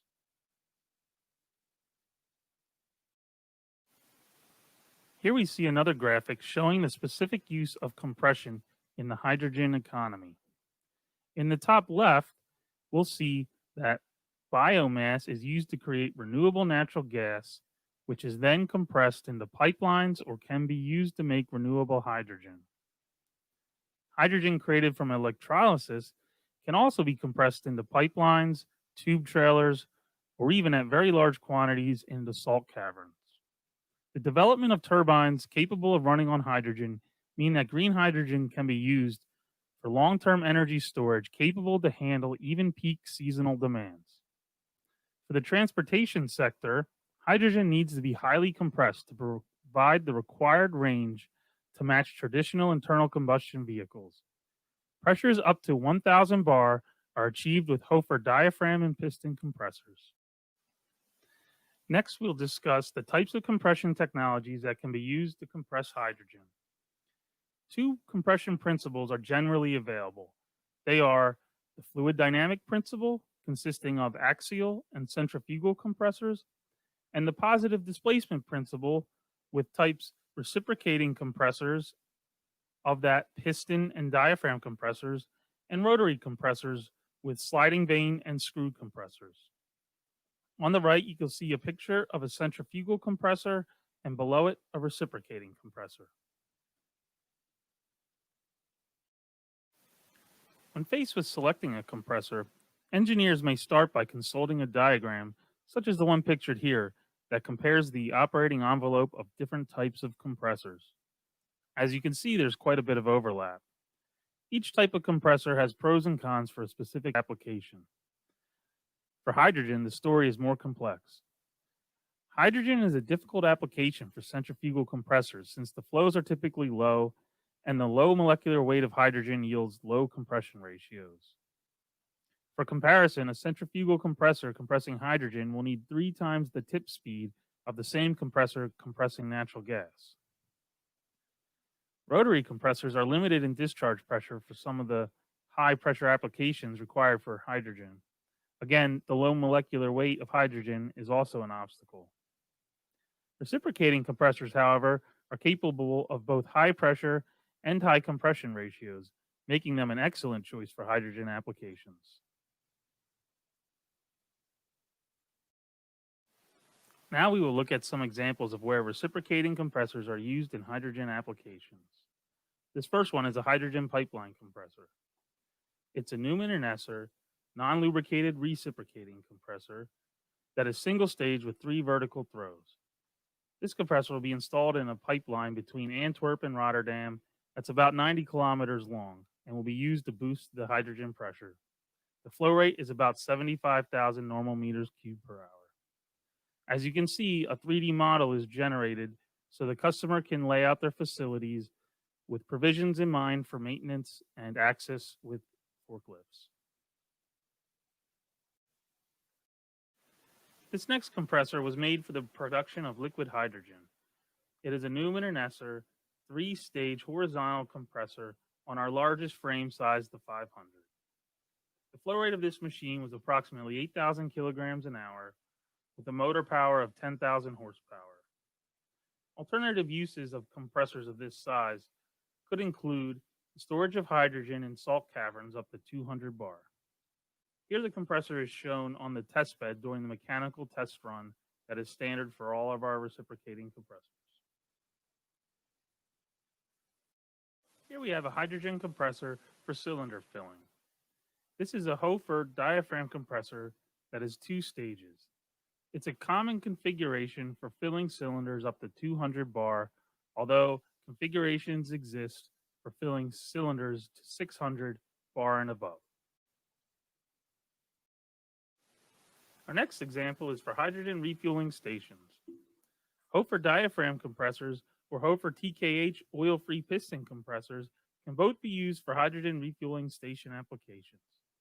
The compressor shown here can discharge between 450 to 900 bar discharge pressure for light-duty hydrogen filling. Now that we've seen some of the applications for hydrogen compressors, we're going to dig a little deeper into the reciprocating compressor technologies that is offered by the Newman and Esser Group. Those will include Hofer's hydraulically actuated piston compressors, called the TKH, Hofer's metallic diaphragm compressors, or MKZ compressors, and then the NIA reciprocating piston compressors, and finally, a hybrid compressor combining both metallic diaphragm and reciprocating compressor technologies.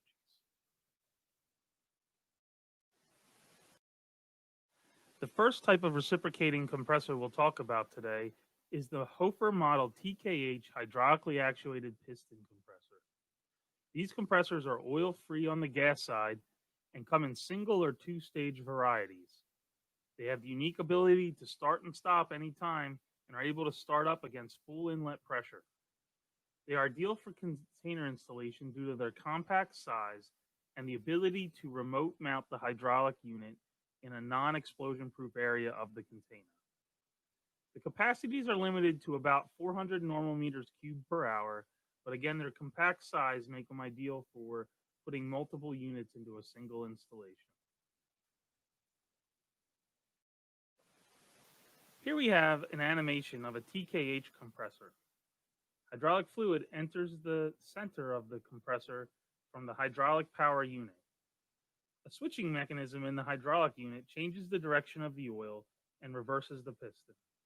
This is a 2-stage compressor with inlet gas entering on the left side, then passing through a heat exchanger before entering the second stage on the right side. Any leakage of hydrogen is captured and vented to a safe location. Hofer diaphragm compressors, model MKZ, are 100% leak and oil-free. The hermetically sealed design makes them an ideal choice for gases that are of high purity, are flammable, or corrosive. Up to 4 stages can be achieved on a single frame. To the right, we'll see a 3-stage diaphragm compressor. These compressors are well suited for 24/7 continuous plant duty and used in many petrochemical and refining applications. High compression ratios are achievable with these with discharge pressures up to 1,000 bar. Capacities exceeding 1,000 normal meters cubed per hour are possible with installed power up to 250 kilowatts via belt or direct drive. Shown here is a simple cross-sectional diagram of a diaphragm compressor. Similar to a traditional reciprocating compressor, a piston is driven by a crank drive. Instead of compressing the gas directly, however, the piston flexes a triple set of metallic diaphragms with hydraulic fluid. The metallic diaphragms, cover, and valves are the only parts wetted with processed gas. In this way, high purity is maintained and no leakage occurs. A diaphragm monitoring system is installed to ensure that any diaphragm failures are immediately detected and the compressor shut down before any cross-contamination occurs. A detailed video of the operation of a Hofer diaphragm compressor is available on our website listed at the end of this presentation. Newman and Esser reciprocating compressors come in both lubricated and non-lubricated designs. Depending on the application, speeds of up to 1,200 RPM can be realized. Newman and Esser offers compressors designed fit for purpose to NEA standards and also API 618 compliant versions, which are commonly specified for the oil and gas markets. All of Newman and Esser compressors are designed for heavy-duty 24/7 plant scale operation, with a minimum design life of 20 years and 3-year intervals for major maintenance overhauls. NEA reciprocating compressors come in horizontal, vertical, and V-type configurations with up to 8 throws possible. Large capacities of up to 100,000 normal meters cubed per hour and powers up to 30 megawatts are possible. To the right is pictured a vertical configuration, which is often preferred for high-pressure, non-lubricated hydrogen applications. As the hydrogen industry scales, Newman and Esser is always looking for ways to adapt to better serve the market. One possibility is to use a hybrid compressor that combines the best quality of piston and diaphragm compressors. The large capacity of a piston compressor can be combined with the oil-free, high-pressure capability of a diaphragm to achieve large flows at high pressures. The development of composite Type 4 high-pressure vessels for hydrogen transport has proven a game changer for the industry. It is now more economical to transport gaseous hydrogen further. Here we have an example of how such a filling station might be configured. A non-lubricated reciprocating compressor boosts the hydrogen from the source pressure to approximately 200 bar using several stages. Several single-stage diaphragm compressors then take the hydrogen to the final filling pressure, which is typically between 500 and 700 bar. With this configuration, capacities up to 10 tons per day are possible.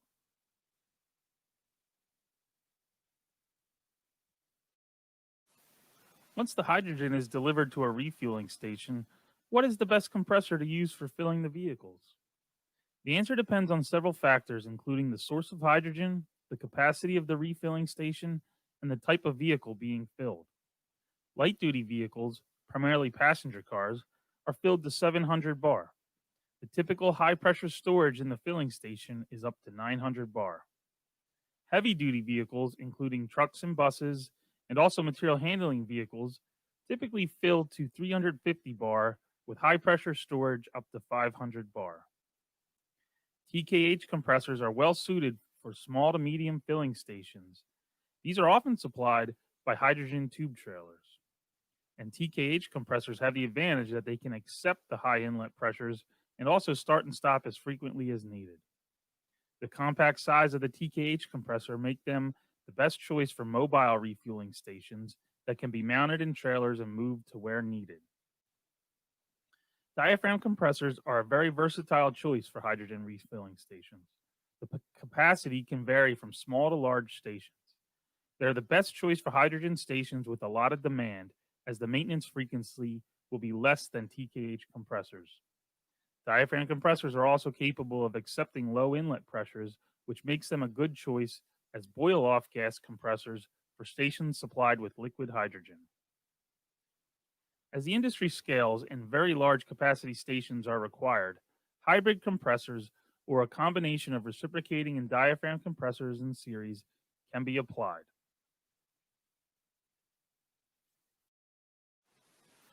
Equally important to selecting the right compressor for the job is making sure the compressor stays up and running as much as possible. All rotating equipment will need regularly scheduled maintenance and repair parts. Making sure that downtime is planned versus unplanned is key to keeping customers satisfied. NIA Group offers our Explore cloud-based condition monitoring for this purpose. This service is available for all NIA and Hofer compressors. Explore uses real-time data collection with trends and reporting to predict failures before they happen. Compressor fleets can be monitored holistically with parts and service activities planned based on geographic location.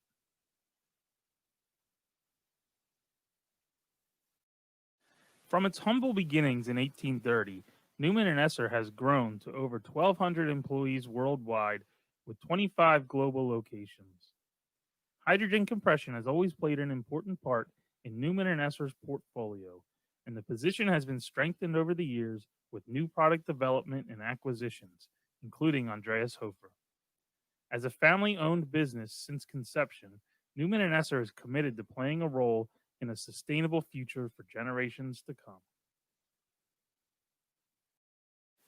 Thanks for listening. Please feel free to contact us with any questions. My contact information is below, as well as links to our website.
Good morning, good afternoon, good evening. No matter where you're watching us from, welcome to the session on scaling up hydrogen refueling infrastructure. My name is Markus Bachmeier. I work for Linde Hydrogen Fuel Tech, and I'll present those slides to you online. I wish we could do that in person, but that's the way it is. So let's kick off and get right into it. Linde is an industrial gas company that works on hydrogen among other gases. We do pretty much everything from producing hydrogen, from processing hydrogen, storing it, distributing it, no matter whether it's pipelines, whether it's bulk. We also have caverns where we store hydrogen in large amounts. And then, of course, applying hydrogen. And today's session, of course, will be on hydrogen refueling technologies, and what we think the best way forward will be. Now, just a few overview information pieces of what we're doing. Our company, Linde Hydrogen Fuel Tech, has been around for over 15 years. We have over 15 years of hydrogen fueling station development experience. We supply fueling stations and, of course, the services to those stations. We develop key components, we develop the processes, the systems, we manufacture, we install, we commission, and of course, we provide after-service over the lifetime of such a station. We manufacture in Germany, in Austria, and we will be opening a manufacturing site in China early in 2021. So far, if you look at the bottom left, we have supplied over 190 hydrogen fueling stations worldwide. We see ourselves as the market leader. In the past, the focus and the majority of our stations has gone to Europe, Middle East, Africa, to the United States and to Asia Pacific. But we see that that share of both the United States, North America, as well as Asia Pacific will be growing very, very rapidly in the next years. On the right side, you can see a few examples of what we've done so far, where we have been number one. Top left is the first fixed hydrogen fueling station for hydrogen trains up here in northern Germany. That's going to supply 1.8 tons a day. On the top right, you see the first passenger car fueling station in the world with 4 fueling positions where you can fill 4 cars in parallel. That's going to go up to 1.2 tons per day. And the customer and the operator of those stations is First Element Fuel in California. Bottom left, you see a large motorway, interstate highway rest station up here north of Munich in Germany. We have put in a large underground station with an electrolyzer, with a liquid hydrogen pump, with dispensers, and pretty much everything you could think of. It has a capability of 800 kilograms, 0.8 tons a day. And finally, another example for the first commercial vehicle station for commercial trucks in Korea. Again, a capacity of 1.4 tons, and this was built for Hyundai in South Korea. Now, when we look at last year's or the last 12-month big trends which we see in hydrogen mobility, one is heavy-duty hydrogen mobility, which you see on the left side. There is a lot of announcements, a lot of developments for heavy-duty fuel cell trucks, be it in North America, be it in Asia, be it in Europe. One of the examples in our company, we're already building that large 1.8 ton per day station for different from a couple of heavy-duty trucks. Then a large development is really going towards green hydrogen. And if you look at the countries that do publish hydrogen studies, hydrogen strategies for their countries, green hydrogen plays a dominant role. One of the examples up there is an electrolysis supply fueling station in France. And you see the number of buses. It's not one bus, it's not 2, it's not 3, it's really a dozen buses. And at the bottom, you see what we have done. We have acquired shares in ITM Power in the UK to make sure that electrolysis technology is part of our product portfolio. Now, the third big trend on the right-hand side, which you see, is scaling up. If you look at Toyota, they're starting now production of the new Mirai. And at the same time, with the new model, they are increasing the production capacity by a factor of 10. Not 2, not 3, a factor of 10. And at the bottom, again, what happens in our company, what happens with ITM Power, where we have invested. ITM Power builds a 1 gigawatt plant, and you see the picture of the construction site at the bottom, really, again, to increase output by a factor of 10 compared to what we have today. Now, still, challenges remain. And the biggest challenges which we see is total cost of ownership, its infrastructure, and when it comes to heavy duty fueling, its standards and its logistics. And this is what we want to talk about today. Solutions for total cost of ownership. Of course, it's scaling up volumes, both on the vehicle side as well as on the hydrogen production side, as well as on the infrastructure side. We need to modularize and we need to standardize our hydrogen stations. And that's what we are doing at the moment. And at the same time, we need larger hydrogen stations. And we think in order to get costs down for everyone in the chain, we need to increase the share of liquid hydrogen technology in that mix of stations. Infrastructure, of course, we think that partnering and joint ventures are for the next 5 to 10 years really the way to go. We need that sharing of risks.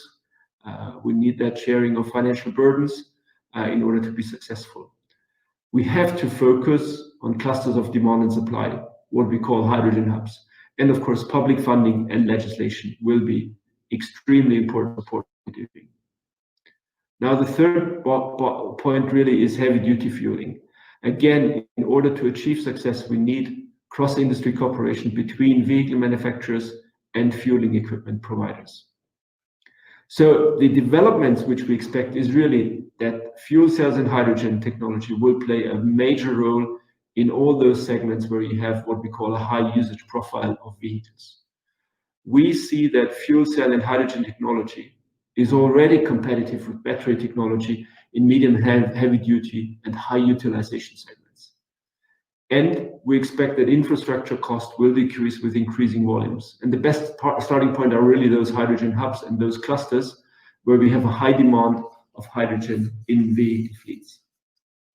Now, when we go to what kind of size is already possible today with fueling stations, we'll show you a few examples of what can be done with existing Linde hydrogen fuel technology today. On the left, you see a bus station for 66 buses based on existing technology, based on gaseous hydrogen delivery or on-site electrolysis with a very small footprint and 2 tons per day. At the center, you see a train station, twice as big as what we've seen before, 4 tons a day. Again, can be done with technologies which we already have today. And on the right-hand side, that's a station with 6 tons a day. That would fit 60 trucks a day or could supply 60 trucks a day. Again, based on existing liquid hydrogen, Linde liquid hydrogen compression technology. But especially when we look at heavy duty, it takes more effort to make this a success. So one of the things which we think is really mission critical is to standardize fueling protocols. When we look at passenger cars, there is a worldwide standard. There is worldwide agreement that it has to be 70 megapascal gaseous hydrogen in the vehicle tank. And yes, there is a worldwide fueling protocol which is valid everywhere. So we have agreement and we have standards on both those very, very important aspects. With transit buses, there is 2 pressure levels today, depending on the region you're in, depending on the manufacturers you work with. The protocol is work in progress. We hope to get it the sooner the better, because it's really critical to have different types of buses at different stations, same as with the passenger cars, but that's still work in progress. But when we look at heavy duty, there is a lot of discussion in the industry. Is it going to be 70 megapascal gaseous? Is it going to be 50 megapascal gaseous? Is it going to be 35 megapascal gaseous? Is it going to be cryo-compressed supercritical hydrogen? Is it going to be liquid hydrogen? And if so, at what pressure levels?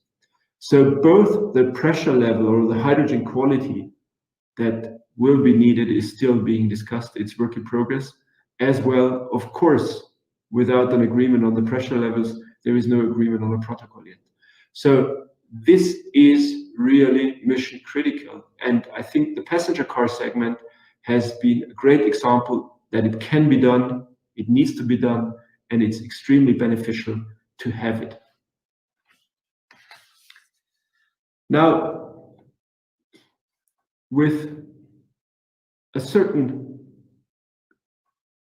how should we say, with a certain openness of what is going to happen when it comes to heavy duty vehicle fueling, we think we need to look at it in a very matter-of-factly way.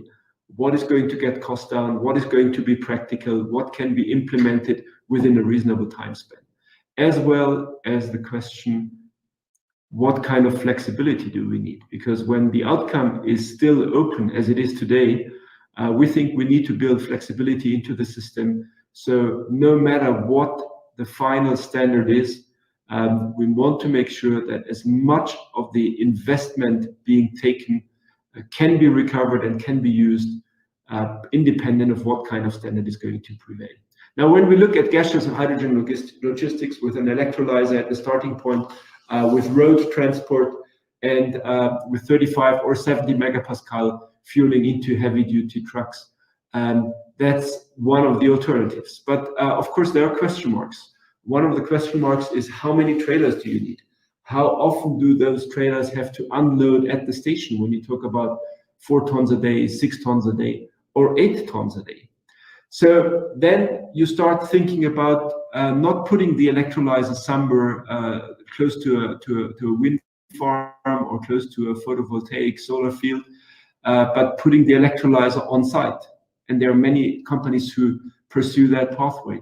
But again, if you do that, questions come up. And the most important question in our eyes is really, do you have enough space? Especially when you go to urban areas, suburban areas, space is very expensive. And do you have enough hookup power? And at what cost do you get renewable electricity? So we think that on-site electrolyzers are an alternative, but they are an alternative which will not be feasible everywhere and anywhere. And that is going to be in our eyes, that's going to be a real limitation to on-site electrolysis. Now, some people say, let's use pipelines. Let's use pipelines. That would cut the need for road transport. Pipelines are, when you have them, they are relatively cost efficient. You can transport huge amounts of hydrogen in those pipelines. So yes, pipelines could be an alternative. But the question with pipelines really is, are they available? Do you have natural gas pipelines that you can use and that you convert to 100% hydrogen? How long is it going to take? And especially if you have to build new pipelines, how long is that going to take? And how much is it going to cost? So we think that puts a big question mark on pipelines, at least for the next couple of years. So nothing perfect. It can be done, but nothing really perfect. So an alternative to that would be really liquid hydrogen logistics. Again, you put the electrolyzer somewhere where land is plenty and where you have real low-cost renewable electricity. You liquefy it, you use road transport, and keep in mind, a typical liquid hydrogen trailer can transport up to 8 times as much hydrogen per trailer as you can do with gaseous hydrogen. And then you have liquid hydrogen storage at the station, and you could fill the liquid hydrogen into the vehicles, which would be quite cost efficient. But again, it's not been done yet. So the question of the feasibility is really a very important question, and we have to answer that question. Now, when you look at the whole feeding chain, which you see here, we need to answer those questions of feasibility. And there is a number of questions. We've looked at it, and the outcome is really very promising and very encouraging. One is, at scale, we think liquid hydrogen supply chain is the most cost-efficient way of doing things. Large volume logistics is possible and is doable. Long-distance logistics is economically viable, and for all of you who are based in the United States, you see that liquid hydrogen network already having worked for decades, and it works pretty well. and the technologies are available and they are proven. So that's a pretty important point, both on the production as well as on the transport side. Then on the fueling side, you get a high capacity. You can store a lot of hydrogen in a relatively small tank when it's liquid. You got relatively low complexity and you get relatively low cost of the station. Now, when you put it into the vehicle, and we're talking about liquid hydrogen here, it gives you a long range, which means it also gives you a high payload and it gives you low cost. So we have looked at the overall system and we think that liquid chain is a really attractive way for going forward. Now, when we look at our expectations, and again, this is a very qualitative slide.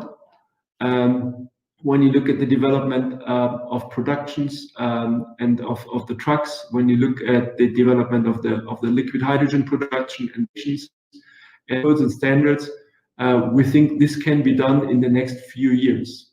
It can be put into operation starting with the first pilots in 2022 and then ramping up 24, 26 and really get into commercial operation.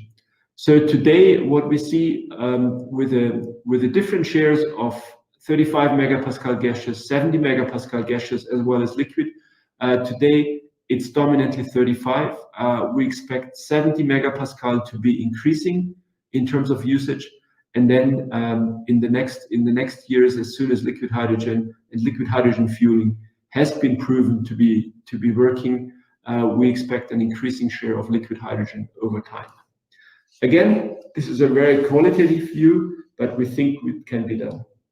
Now, getting back to the original question, how much flexibility do we have? Let's assume another standard prevails for heavy-duty fueling. Let's assume there will be a mix of 2 or 3 different types of hydrogen going into heavy-duty trucks. Then we still have a very nice degree of flexibility, and that's built on Linde hydrogen fueling technologies. Again, let's look at liquid hydrogen distribution. Let's look at the liquid hydrogen storage on site. And then when you look at the different technologies, we have those cryo pumps that can fill heavy duty trucks with 70 megapascal, with 50 megapascal, with 35 megapascal, that can also supply cryo compressed hydrogen. So no matter what kind of standard prevails, the cryopump technology will be able to cope with it. And if you look at the storage and the distribution on the left-hand side, that does not need to change. So these investments will be safeguarded no matter what standard prevails. If pure liquid hydrogen prevails or takes a large market share, you can put on the same station with the liquid hydrogen tank, you can put Linde liquid hydrogen pump technologies, which we've also proven for smaller vehicles a decade or so ago. And again, the chain, the distribution chain, the storage will remain the same. So those investments can be used no matter what standard prevails. And of course, when it comes to transit buses, when it comes to passenger cars, all those vehicles, all those standards can be covered by that technology. Now, putting that into a nutshell, we think heavy-duty fueling can be done. Yes, agreeing on codes and standards is important because nobody wants to have 5 different standards as we see on that slide. So there needs to be some kind of end game with at least ideally 1 standard prevailing. Maybe it's 2, but let's not have 5. But even if it's 2 or more standards, our technologies will be able to cater to those technologies and make heavy-duty hydrogen fueling a success. And this is the message we want to give to you. If you are in heavy-duty fueling, no matter whether you're an operator, whether you are a station owner, whether you are a truck manufacturer, give us a call. Let's work on that together because we think cooperation will be key to success. Thank you very much for your attention, and let's talk about that in more detail. Thank you very much and have a good day.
Hello, and welcome to another session of the North American Smart Energy Week.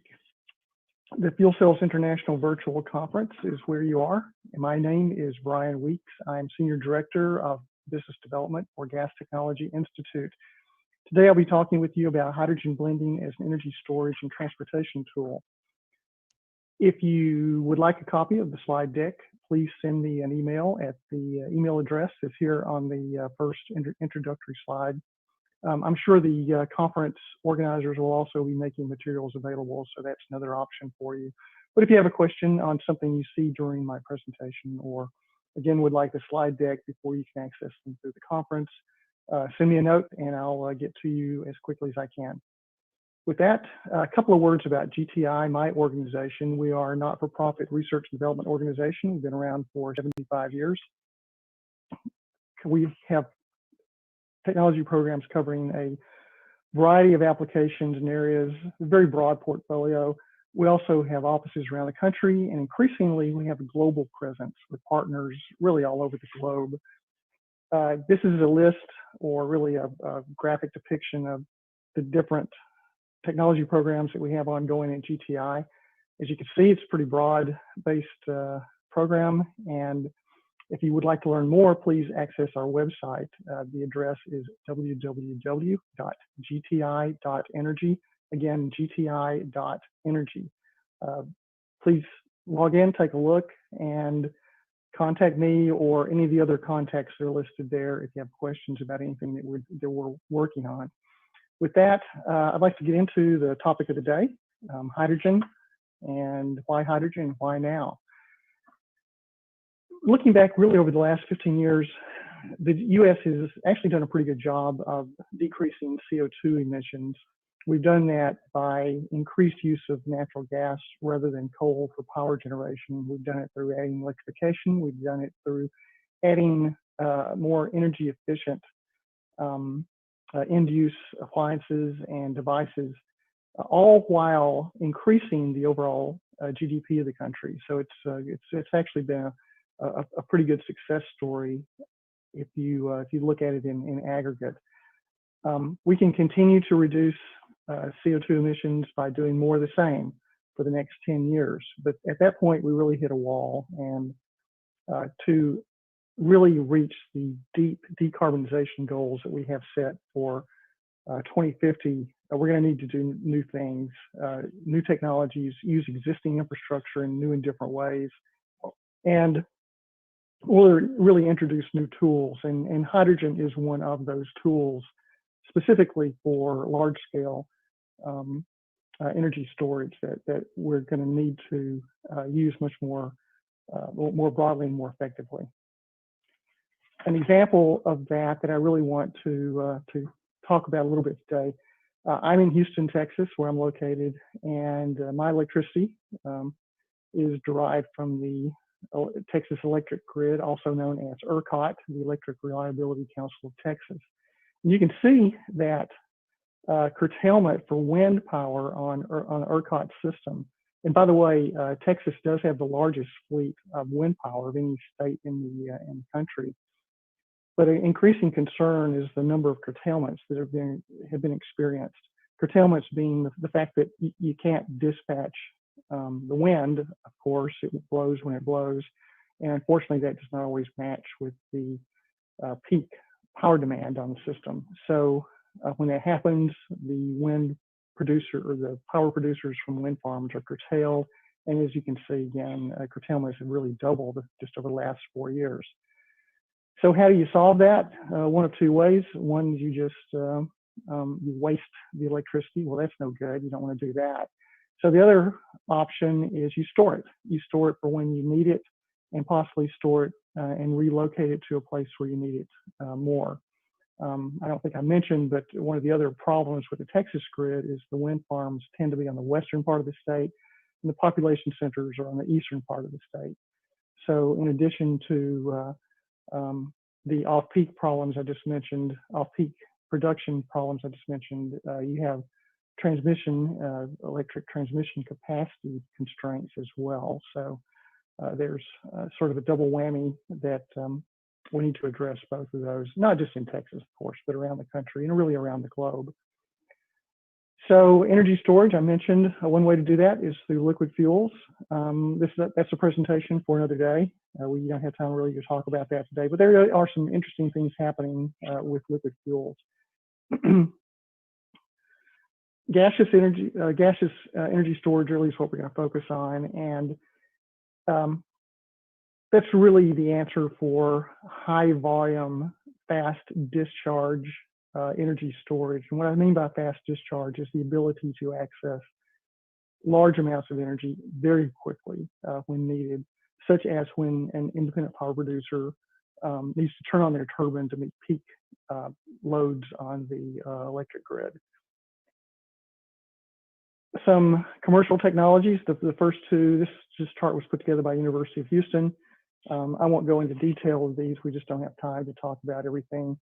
But what I wanted to point out, both lithium-ion batteries and compressed air energy storage, these are both commercial processes for energy storage. They both suffer really in varying ways from two challenges. One is a volumetric challenge. Neither of them are really suited for really massive, large-scale energy storage. And then also for duration of energy storage. Batteries are good for a few hours, not necessarily great for seasonal storage. So that leads us to power to gas. This is what we're going to focus on today, or one of the things we'll focus on today. And that is increasingly being looked at. When I first really got involved in hydrogen 15 plus years ago, this was a concept that people looked at for the distant future. Well, the distant future is here, and we are looking at real ways to accomplish this. And what I mean by power to gas, of course, is taking that excess electric generation capacity, converting that to molecules, specifically to a hydrogen molecule, which you can then store and then transport to another location if needed, or stored on site. So hydrogen accomplishes two things. It allows you large-scale energy storage from both time and space.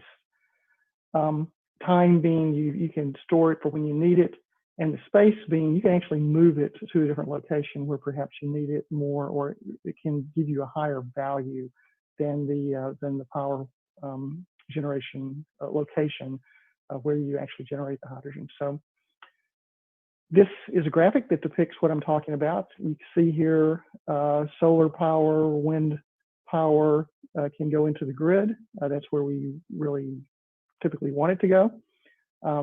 However, that power that can't be put into the grid can be put into an electrolyzer, blended, and then injected into the natural gas pipeline system or into underground storage if we happen to have a storage cavern nearby.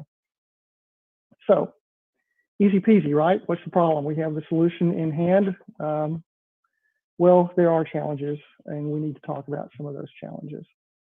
But before we talk about some of the challenges of hydrogen blending, let me talk a little bit about the existing power grid the existing natural gas grid. I could spend 30 minutes just talking about this particular chart.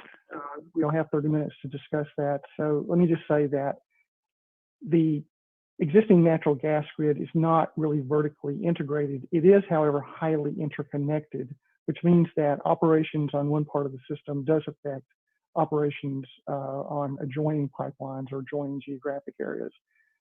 When I say it's not vertically integrated, you have different companies, different economic and different regulatory drivers for each of the segments of, whether producing, transporting, gathering, or final delivery of natural gas to the end use customer. Those drivers complicate the addition of something new, such as hydrogen, into the storage system, because as you remember, I just said it's a very highly interconnected system. So what impacts one part of the system definitely impacts others as well. Another thing to know about the existing natural gas grid is it's already serving really as a giant battery for the electric grid. What you're looking at now is seasonal energy storage of the approximate 25 trillion cubic feet that is delivered annually for end users on the natural gas grid. there is a little over 4 trillion cubic feet of usable natural gas storage, most of which is underground reservoirs and aquifers. There's also salt domes, which we'll talk about a little bit more in a moment. But this chart again shows seasonal storage, which the underground storage is very well designed to accomplish. And you see there actually are two peaks and two valleys each year. You have peak heating load during the winter and peak summer load, which is largely caused by the air conditioning load during the summer. And then we have shoulder months during the fall and spring, where that's usually where you inject gas into the storage system. The other way that the gas grid provides storage is instantaneous storage, and this is done through something we call line pack. And line pack is really just a pipeliner lingo for operating the pipeline at high or low pressures. You'll operate at a high pressure in anticipation of a load coming on and drawing down that gas until such time as you have time to bring gas from the underground storage to replenish supplies in the system. So that provides storage that can last for a few hours, again, up until you can get the underground storage to come on stream and supply the customer needs. So we've learned that the gas pipeline system is very interconnected, and it provides a substantial amount of energy storage for both gas and electric customers. But there's still several unanswered questions about how do we bring hydrogen into that ecosystem, if you will. It looks like it's going to be a good option for us for storing hydrogen, and it certainly will be. But there are some challenges. Hydrogen is a different molecule than natural gas. It's lighter. It burns at a higher temperature. It has less heat content per unit of volume at the same pressure of natural gas. That means it's a less dense gas, less energy density gas. And there's some other physical characteristics that make it different, such as the flame burns with a low radiant heat. It's a colorless flame, so which makes us need to develop new sensor devices to actually detect hydrogen in case of hydrogen leaks. So there are a number of stakeholders. I mentioned earlier that you have different operators on different parts of the pipeline network, and those different operators have different regulatory agencies looking over their shoulder, all of which are concerned about safety. They're concerned about cost. They're concerned about reliability. Typically, in the U.S., not just typically, but currently in the U.S., there's no pipeline operator, at least in the continental U.S., that allows more than 1% hydrogen on their gas system. Most operators are looking at accommodating higher percentages, but currently they have written into their rules, which they need to get regulatory approval to change, but they've written into their rules that they are limited to about 1%. Some have even lower percentage restrictions. So why so low? Let's talk a little bit about the different materials on the pipeline network. You have different, particularly for transmission lines, you have epoxy-coated steels, and even on one pipeline system, you can have a variety of steels, grade steels on that system. In general, and this is where you probably are wanting me to tell you what percentage is allowable. I get a lot of questions from people. Brian, is it 5%? Is it 10% blending? Is it 15%? Well, the answer is yes to all of those, and it's no to all of those, because the answer, and I'm an engineer, so don't be surprised to hear me say the answer is it depends. Depends on the operating parameters of that particular system, and also depends on the material. In general, and this is not a hard and fast rule by any means, in general, the lower grade steels are less susceptible to things like embrittlement, but they may be more susceptible to cracking or corrosion issues. Sorry, I'm having some audio challenges here with my earbud. So That leads us to, so the steels typically handle the long haul, high pressure, high volume pipeline systems. The lower pressure delivery systems are typically plastics, such as high density polyethylene. There, you don't have embrittlement or corrosion problems, of course, but you have leakage and leakage detection issues.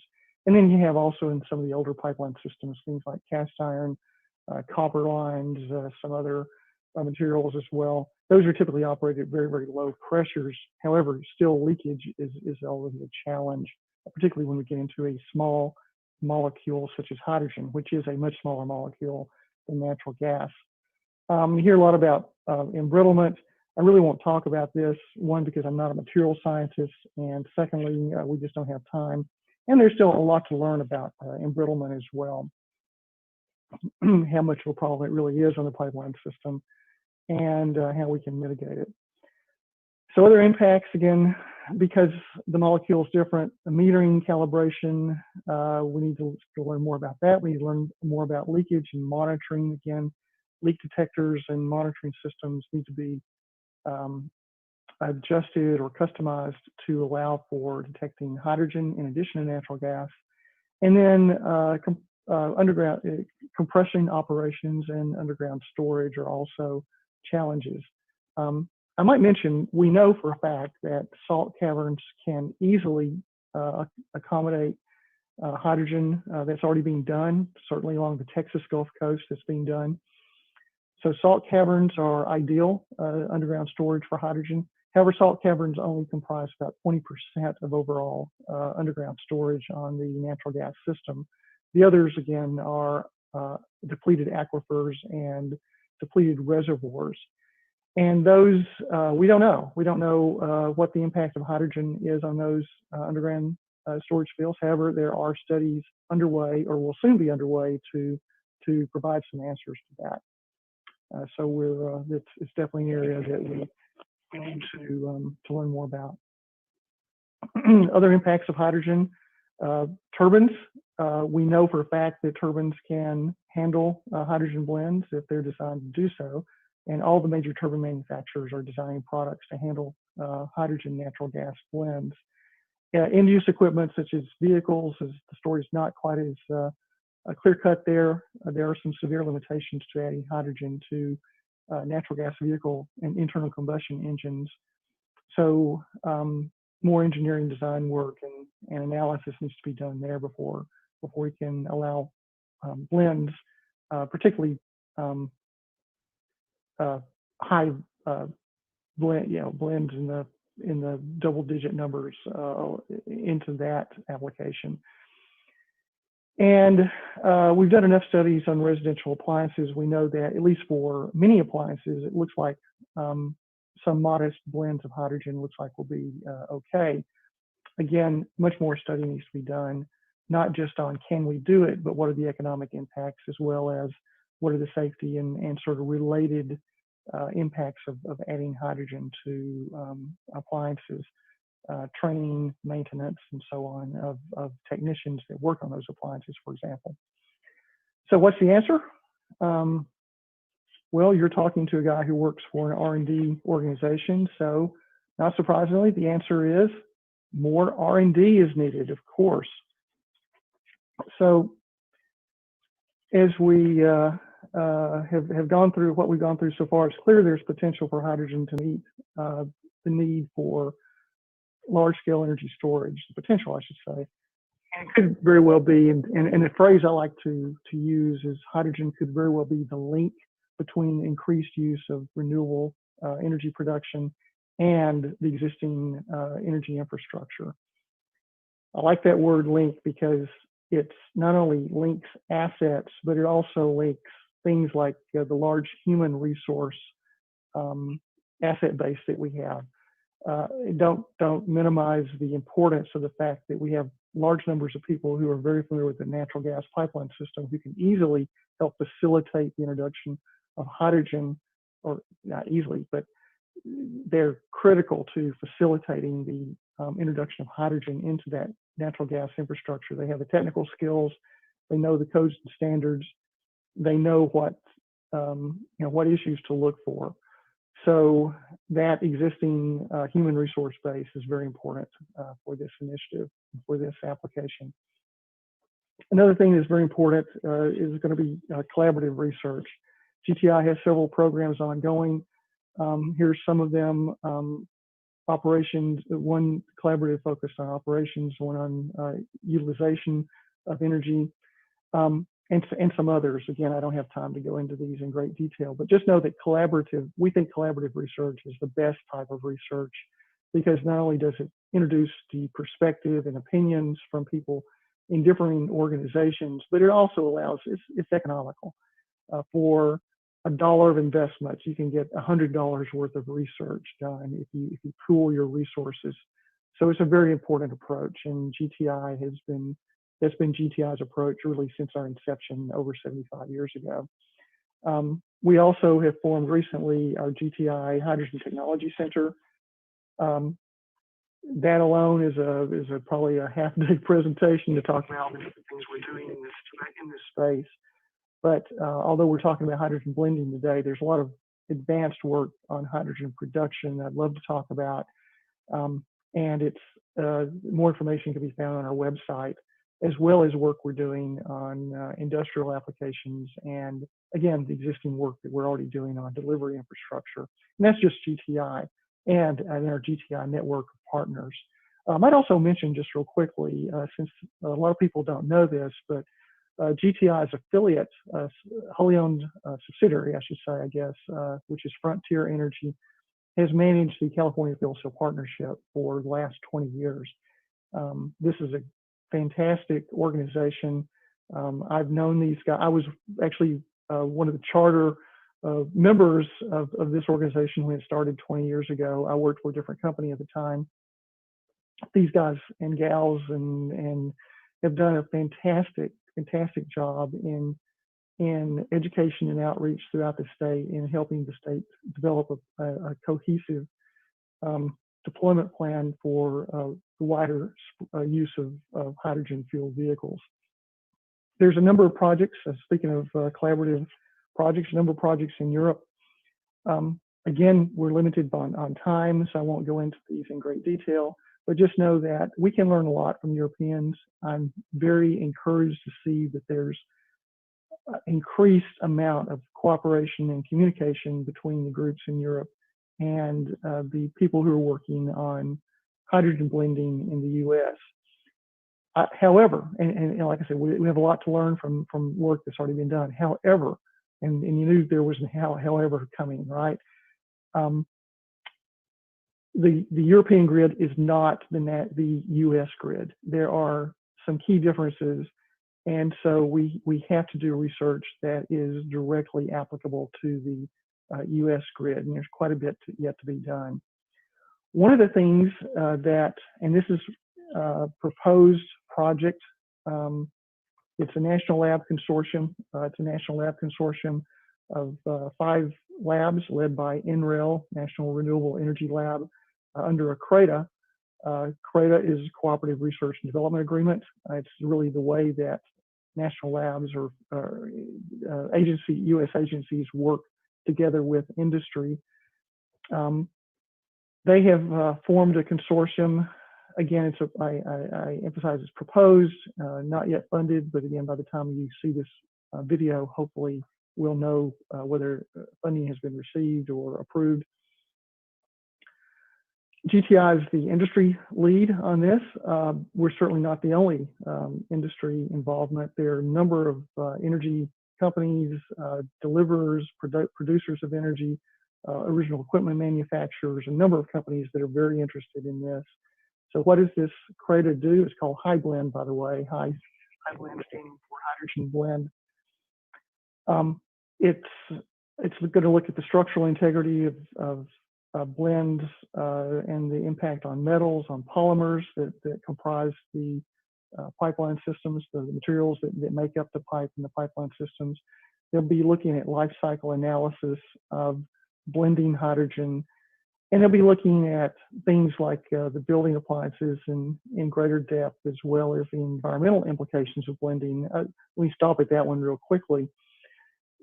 sometimes there's unintended consequences to things that we do when we add new technologies or when we add new processes. We need to find out what those unintended consequences or trade-offs, maybe is a better expression, as early in the process as possible. So that's hopefully what will be learned here, as well as looking at techno-economic analysis of adding hydrogen to the natural gas pipeline blend. Most of the work so far has been on can we do it, and if so, how much hydrogen can we blend into the natural gas system? We haven't done nearly as much work on the cost and the cost benefits analysis of that. NREL in particular will be leading that aspect of this project. So we're looking forward to this getting kicked off. If you would like to learn more, contact me and I'll put you in touch with the leaders of this, with the National Lab. I suspect that there'll be some discussion of this program. I'm going to pause for just quickly and put my earpiece back. Okay, audio back on. So again, I'll be happy to put you in touch with the Energy Lab, National Energy Lab, or National Lab folks who are working on this. They'd be happy to hear from you, happy to have you provide your input and contributions to this government industry initiative as well. That previous CRADA that I mentioned is going to be focusing on early stage and sort of filling technology gaps. There's another initiative that GTI and EPRI, the Electric Power Research Institute, have recently kicked off, really focused on later stage technologies and actually demonstrating technologies in the field that can help us reach those deep decarbonization goals that I mentioned at the very first of this presentation. So I have a good friend and colleague who will be presenting on this tomorrow. Christine Wiley will be talking about this. Please tune into her session tomorrow. She can tell you much more about this in greater detail. But just know that this is a very exciting kickoff program, program that's being kicked off, and it is something that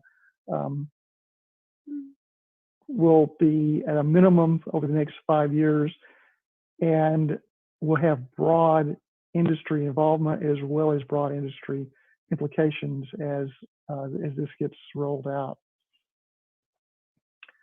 Enough of that. Again, I'll just leave this as a teaser for you to tune in tomorrow. I believe she's speaking tomorrow in a session that's on your schedule, and so you can look it up. Again, Christine Wiley, Low Carbon Resources Initiative. Finally, this is my last slide. The answer in what's going to get us to this deep decarbonization is going to require an integrated energy system.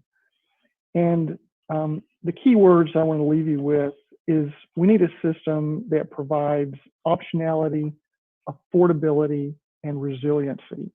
Those are the three words that I really want to sort of leave you with in this presentation. And you can see from this graphic that I'm showing, that's going to come from a system that has a lot of interconnections and a lot of dependencies, and leveraging one part in order to accomplish something else more efficiently. But it also provides optionality. In other words, there's more than one way to get the energy BTU from the production point to the end user. We have a very interesting, this is a fantastic time to be in this industry. We have a very interesting future ahead of us, very exciting future ahead of us. We need your involvement, we need your input, we need your know-how to help make this happen, help make it happen to benefit not just your company, your organization, but really all of society will benefit from the work that we do and the work that you do. I congratulate you for being interested in this and look forward to working with as many of you as possible as we embark on this great adventure together. Have a great rest of the conference and a great day. And thanks again for your participation and your hanging in here while I was talking. Again, if you would like to contact me, my email address is listed here. And with that, I'll say goodbye and have a great rest of the conference.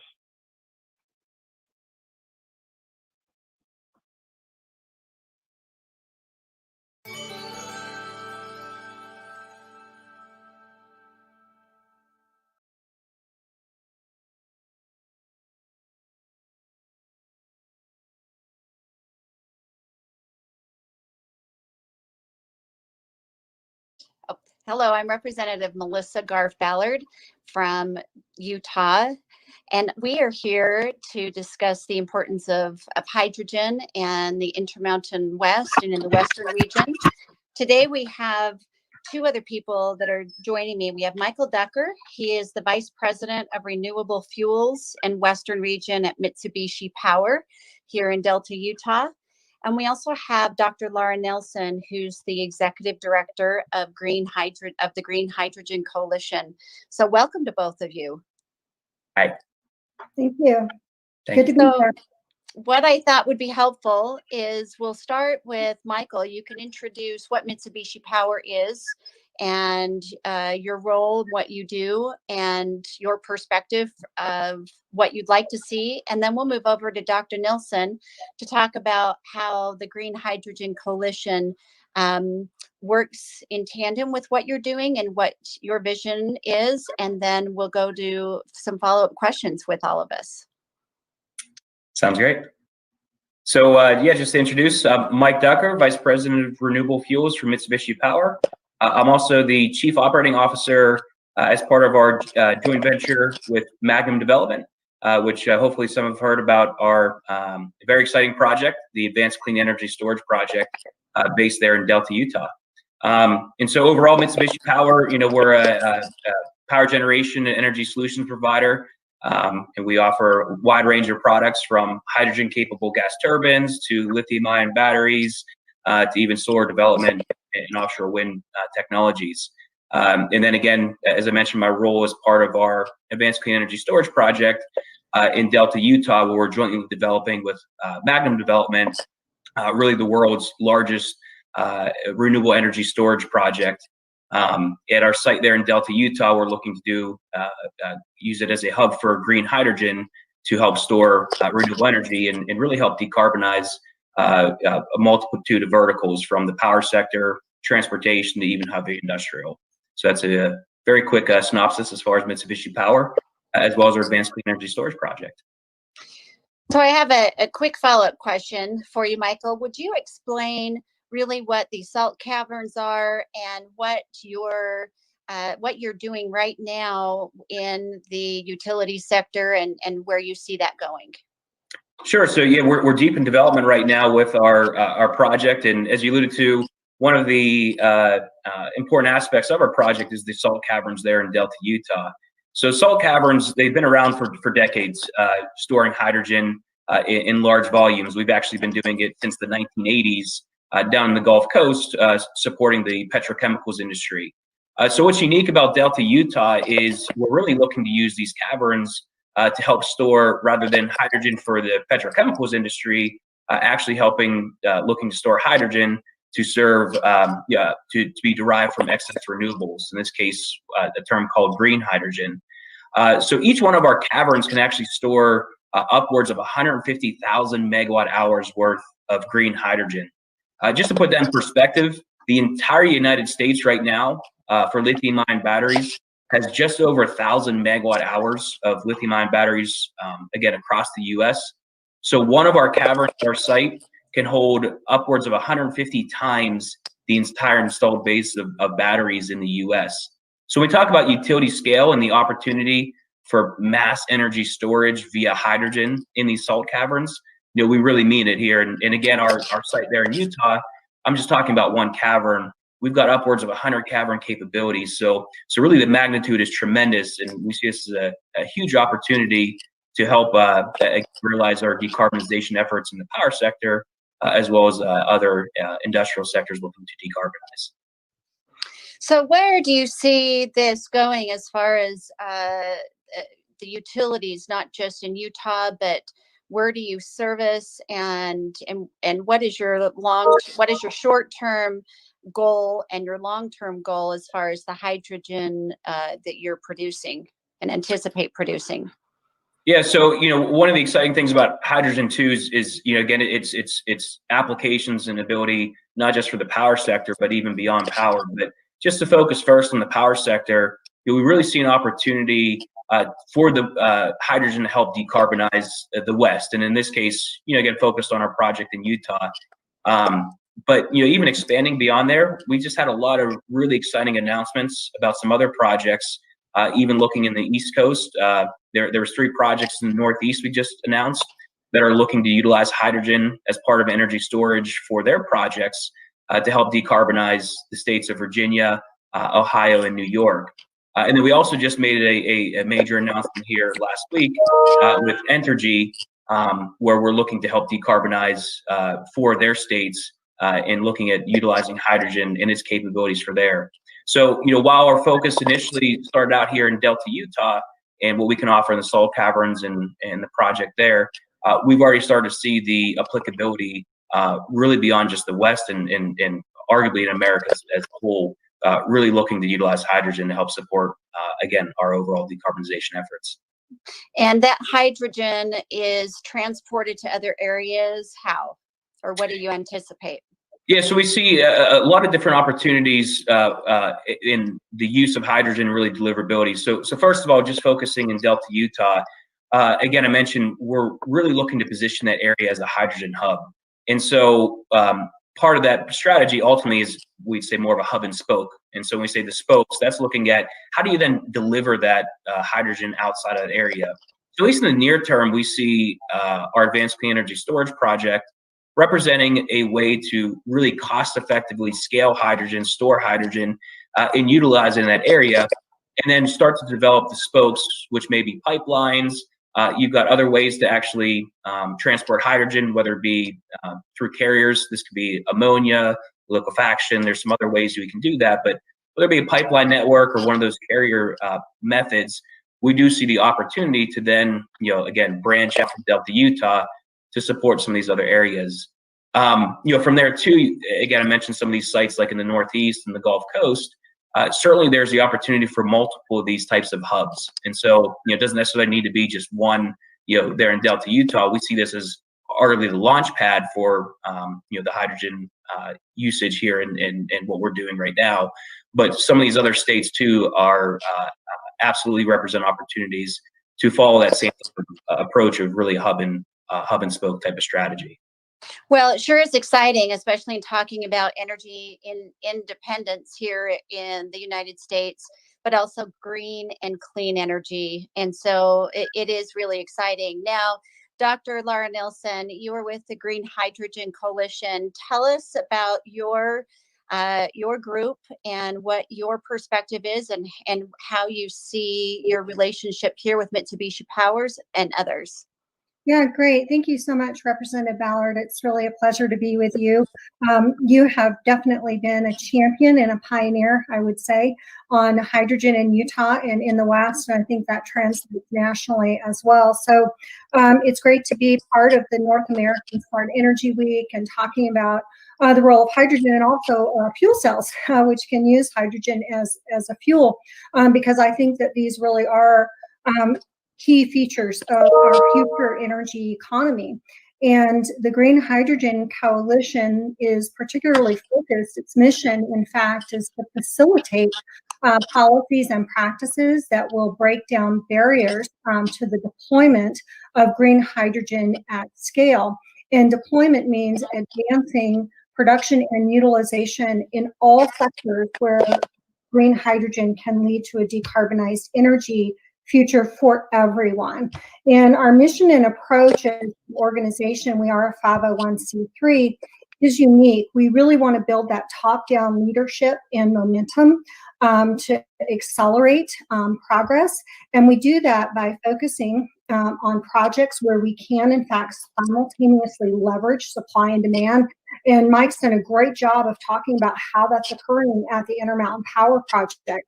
First of all, you've got this phenomenal site, right? That's large site where an existing coal-fired facility has been located for many years. You can repurpose that site to develop combined cycle combustion turbines. You can also repurpose the water and the transmission line. And very importantly, you can use the skilled labor force that already exists there to produce green hydrogen and to deliver that to a large off-taker in California. So you've got the production and you've got the offtake. So that is reflective of what we're looking at in terms of these large scalable opportunities that we can leverage. And you add to that the fact that this site has storage, and then you've got a super game changer with green hydrogen, because the policies that are happening globally, what we see here in the West, really are moving us towards lower emissions across the nation. And how are we going to meet that challenge? And we can certainly get there with a lot of electrification and lithium-ion battery storage. And Mike, your example about the size of lithium-ion storage in the nation compared to what we can achieve with one salt dome is pretty significant. You need a lot of batteries, right? And we're just not going to be able to get there with batteries alone, especially if you look at what's happening on the system, where you've got a lot of renewable energy penetration, solar and wind, not available all the time. And batteries are really good at addressing sort of hourly shifts in what we call load or demand for energy and resources that are available to supply that energy, but they're not good for long duration. How do you shift across days or months, or even seasons?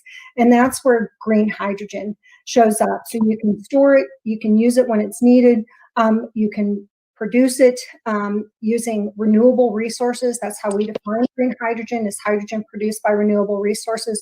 And we know we can do it.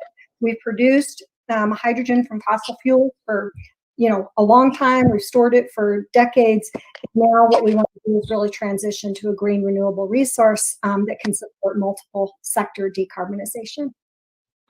Well, I think it's also imperative that your role as a collaborator really helps to connect all of these Western states and with the Eastern states, and really appreciate your expertise in looking at how we can move this forward and the applications. So one of the questions I think that keeps coming up for everyone, what are the cost projections for green hydrogen, and what suggestions do you have for those who are listening of where this is going to start and where it's going? That is such a great question, because when we hear about green hydrogen, one of the hurdles we often hear about, of course, is the cost considerations. And so I want to note that, first of all, right now estimates indicate that green hydrogen will be on par with what we call blue hydrogen in the next decade.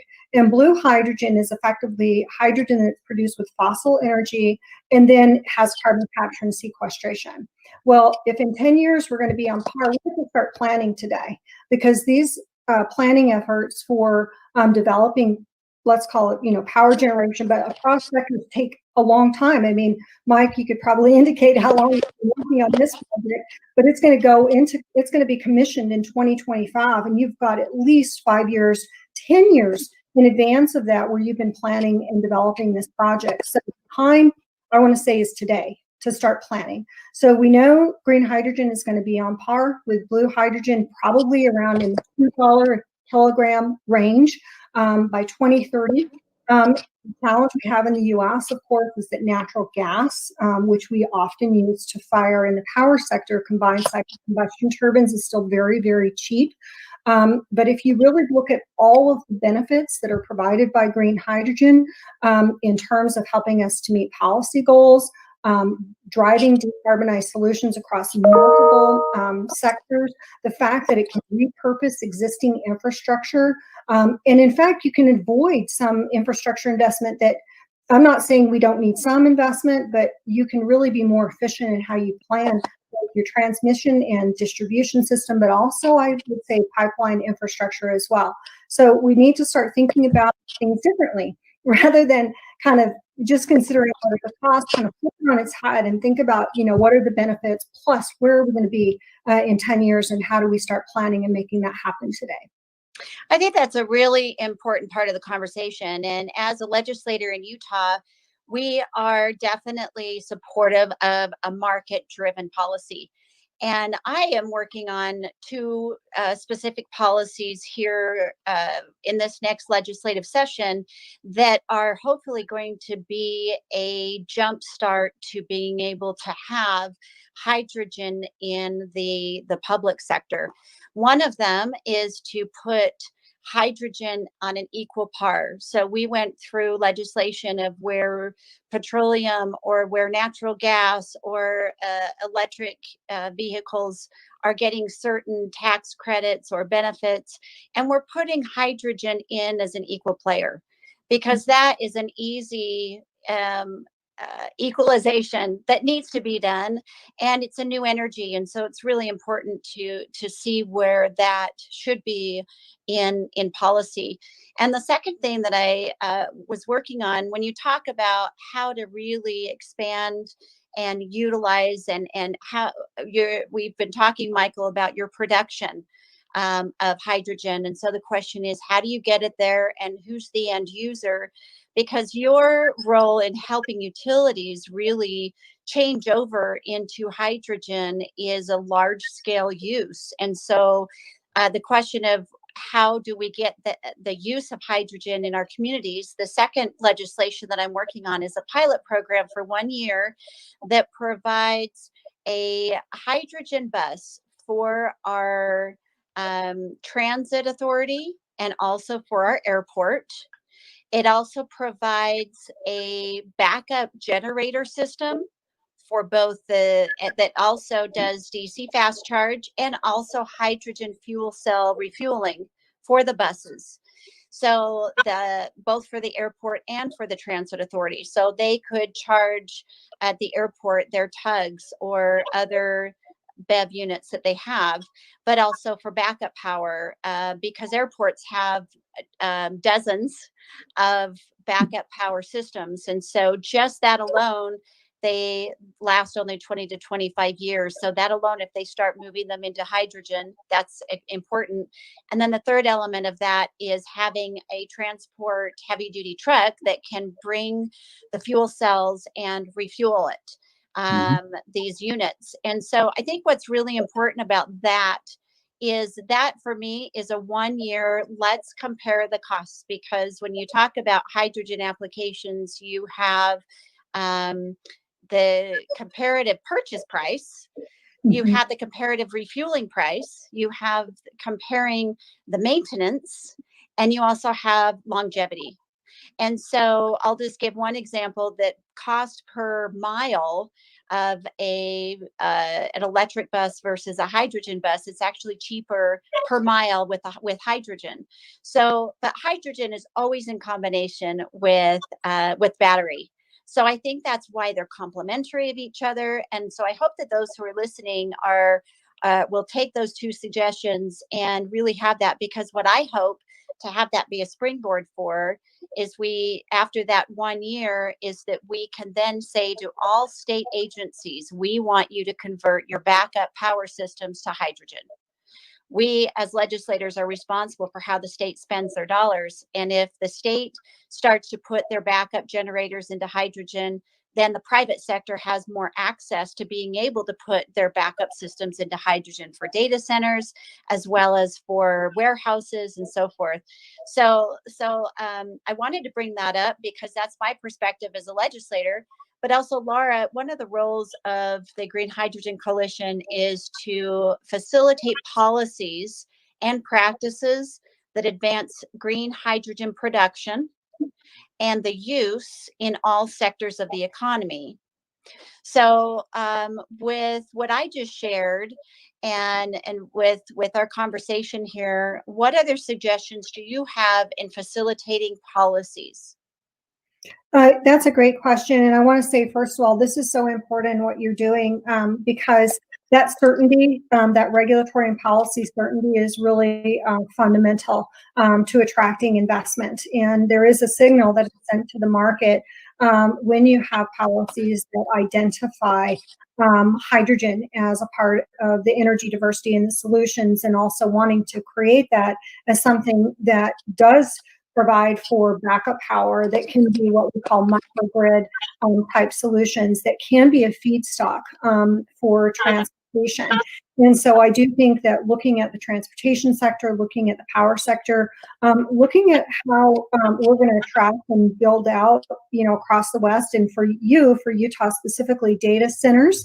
And there is discussion and ongoing inland port development in Utah. And I think that port is going to have to be a green port, and really looking at the role that green hydrogen is going to play in that. So I think that what I would add is that we really need the bandwidth, and this is just more from kind of a regulated utility perspective, that utilities are going to need kind of the bandwidth to do some of this R&D deployment. Just by way of example, NextEra in Florida is deploying I believe it's a 10 megawatt pilot project for an electrolyzer project for green hydrogen, electrolyzer producing green hydrogen from water through an electrochemical process, and that they will use that green hydrogen that's produced blended in one of the generators, and they have to go and get regulatory approval to do that. And so we need to have these pathways where regulators can implement these policies to allow these pilots, if you will, to occur. And we can do something similar for microgrids and backup power that you've discussed. So I think being on the forefront is really key. I think sending that strong message to the market and making sure that we have those regulatory pathways, not just for utilities, but also in the transportation space. So I commend you for the progress you're making, and that's really exciting. Well, thank you. And I feel like it's really been appreciated that California has invested so much money and time and effort into trying out a lot of different markets of hydrogen. And with that, one thing that they've learned is the pipeline is crucial. But even if you have a pipeline, you still have to have the outlying fingerlings to be able to take it from point A to point B from the pipeline often. And so I think my recommendation as well to other policymakers or state agencies is, in starting with trucking it in, is always going to be the first step to get the demand there so that the pipeline can get there. And some areas may never have pipeline, and some may have a lot of pipeline. But the first step would be trucking it in. And so that's why part of my pilot program is to have that trucked in. So Michael, I wanted to ask you, you have some potential for and use for pipelines, and what is the connection of that with using it with existing pipelines and new pipelines? Yeah, so I mean, right now we're obviously exploring all the different opportunities to cost effectively, reliably, safely, deliver hydrogen and to the different end users. I actually want to go back to something you mentioned earlier in the fact of, what does the power industry represent? And it's really scale. And so if you look at scale right now, our gas turbines just running on a partial percent of hydrogen, we're talking 50, 100 tons a day of hydrogen type of demand, compared to some of the transportation side, we're looking in maybe single digit type of ton per day demand. So the good news here is what we see with the power industry then is, as we get demand and the power industry drives that scale, we're going to see cost down naturally evolve. And as we see that cost down naturally evolve, we then see these other industries like transportation sector and other sectors who maybe don't have quite the same demand, or at least not the same centralized demand. Maybe in aggregate they have the same, but at least that's in a more decentralized approach. And so the benefit there then is that we get those cost downs on the power side, and then can transfer those cost savings and those benefits to some of these other industries who, again, maybe don't have that more centralized demand that we're talking about. So, again, there's opportunities looking at the existing pipeline networks to do that. We may, we've proposed and we see the opportunity for actually new type of pipeline networks. And again, at the end of the day, a lot of that's going to be driven by, those end users and who is going to start, further looking to decarbonize. And, on the transportation sector, we're seeing some great improvements there. But, right now the policies and the requirements to decarbonize transportation aren't quite the same like they are right now in the power sector. And so, again, I go back to where are we going to achieve the most amount of scale and opportunity in the near term. We expect it to be the power sector. But again, the good news is, as we make gains there, others can reap those benefits. Thank you so much for joining us. We have Michael Decker, who's the Vice President of Renewable Fuels in Western Region at Mitsubishi Power. And we also have Dr. Laura Nelson, the Executive Director of Green Hydrogen Coalition. And I'm Representative Melissa Ballard from the Utah Legislature. Thanks for joining us. Thanks.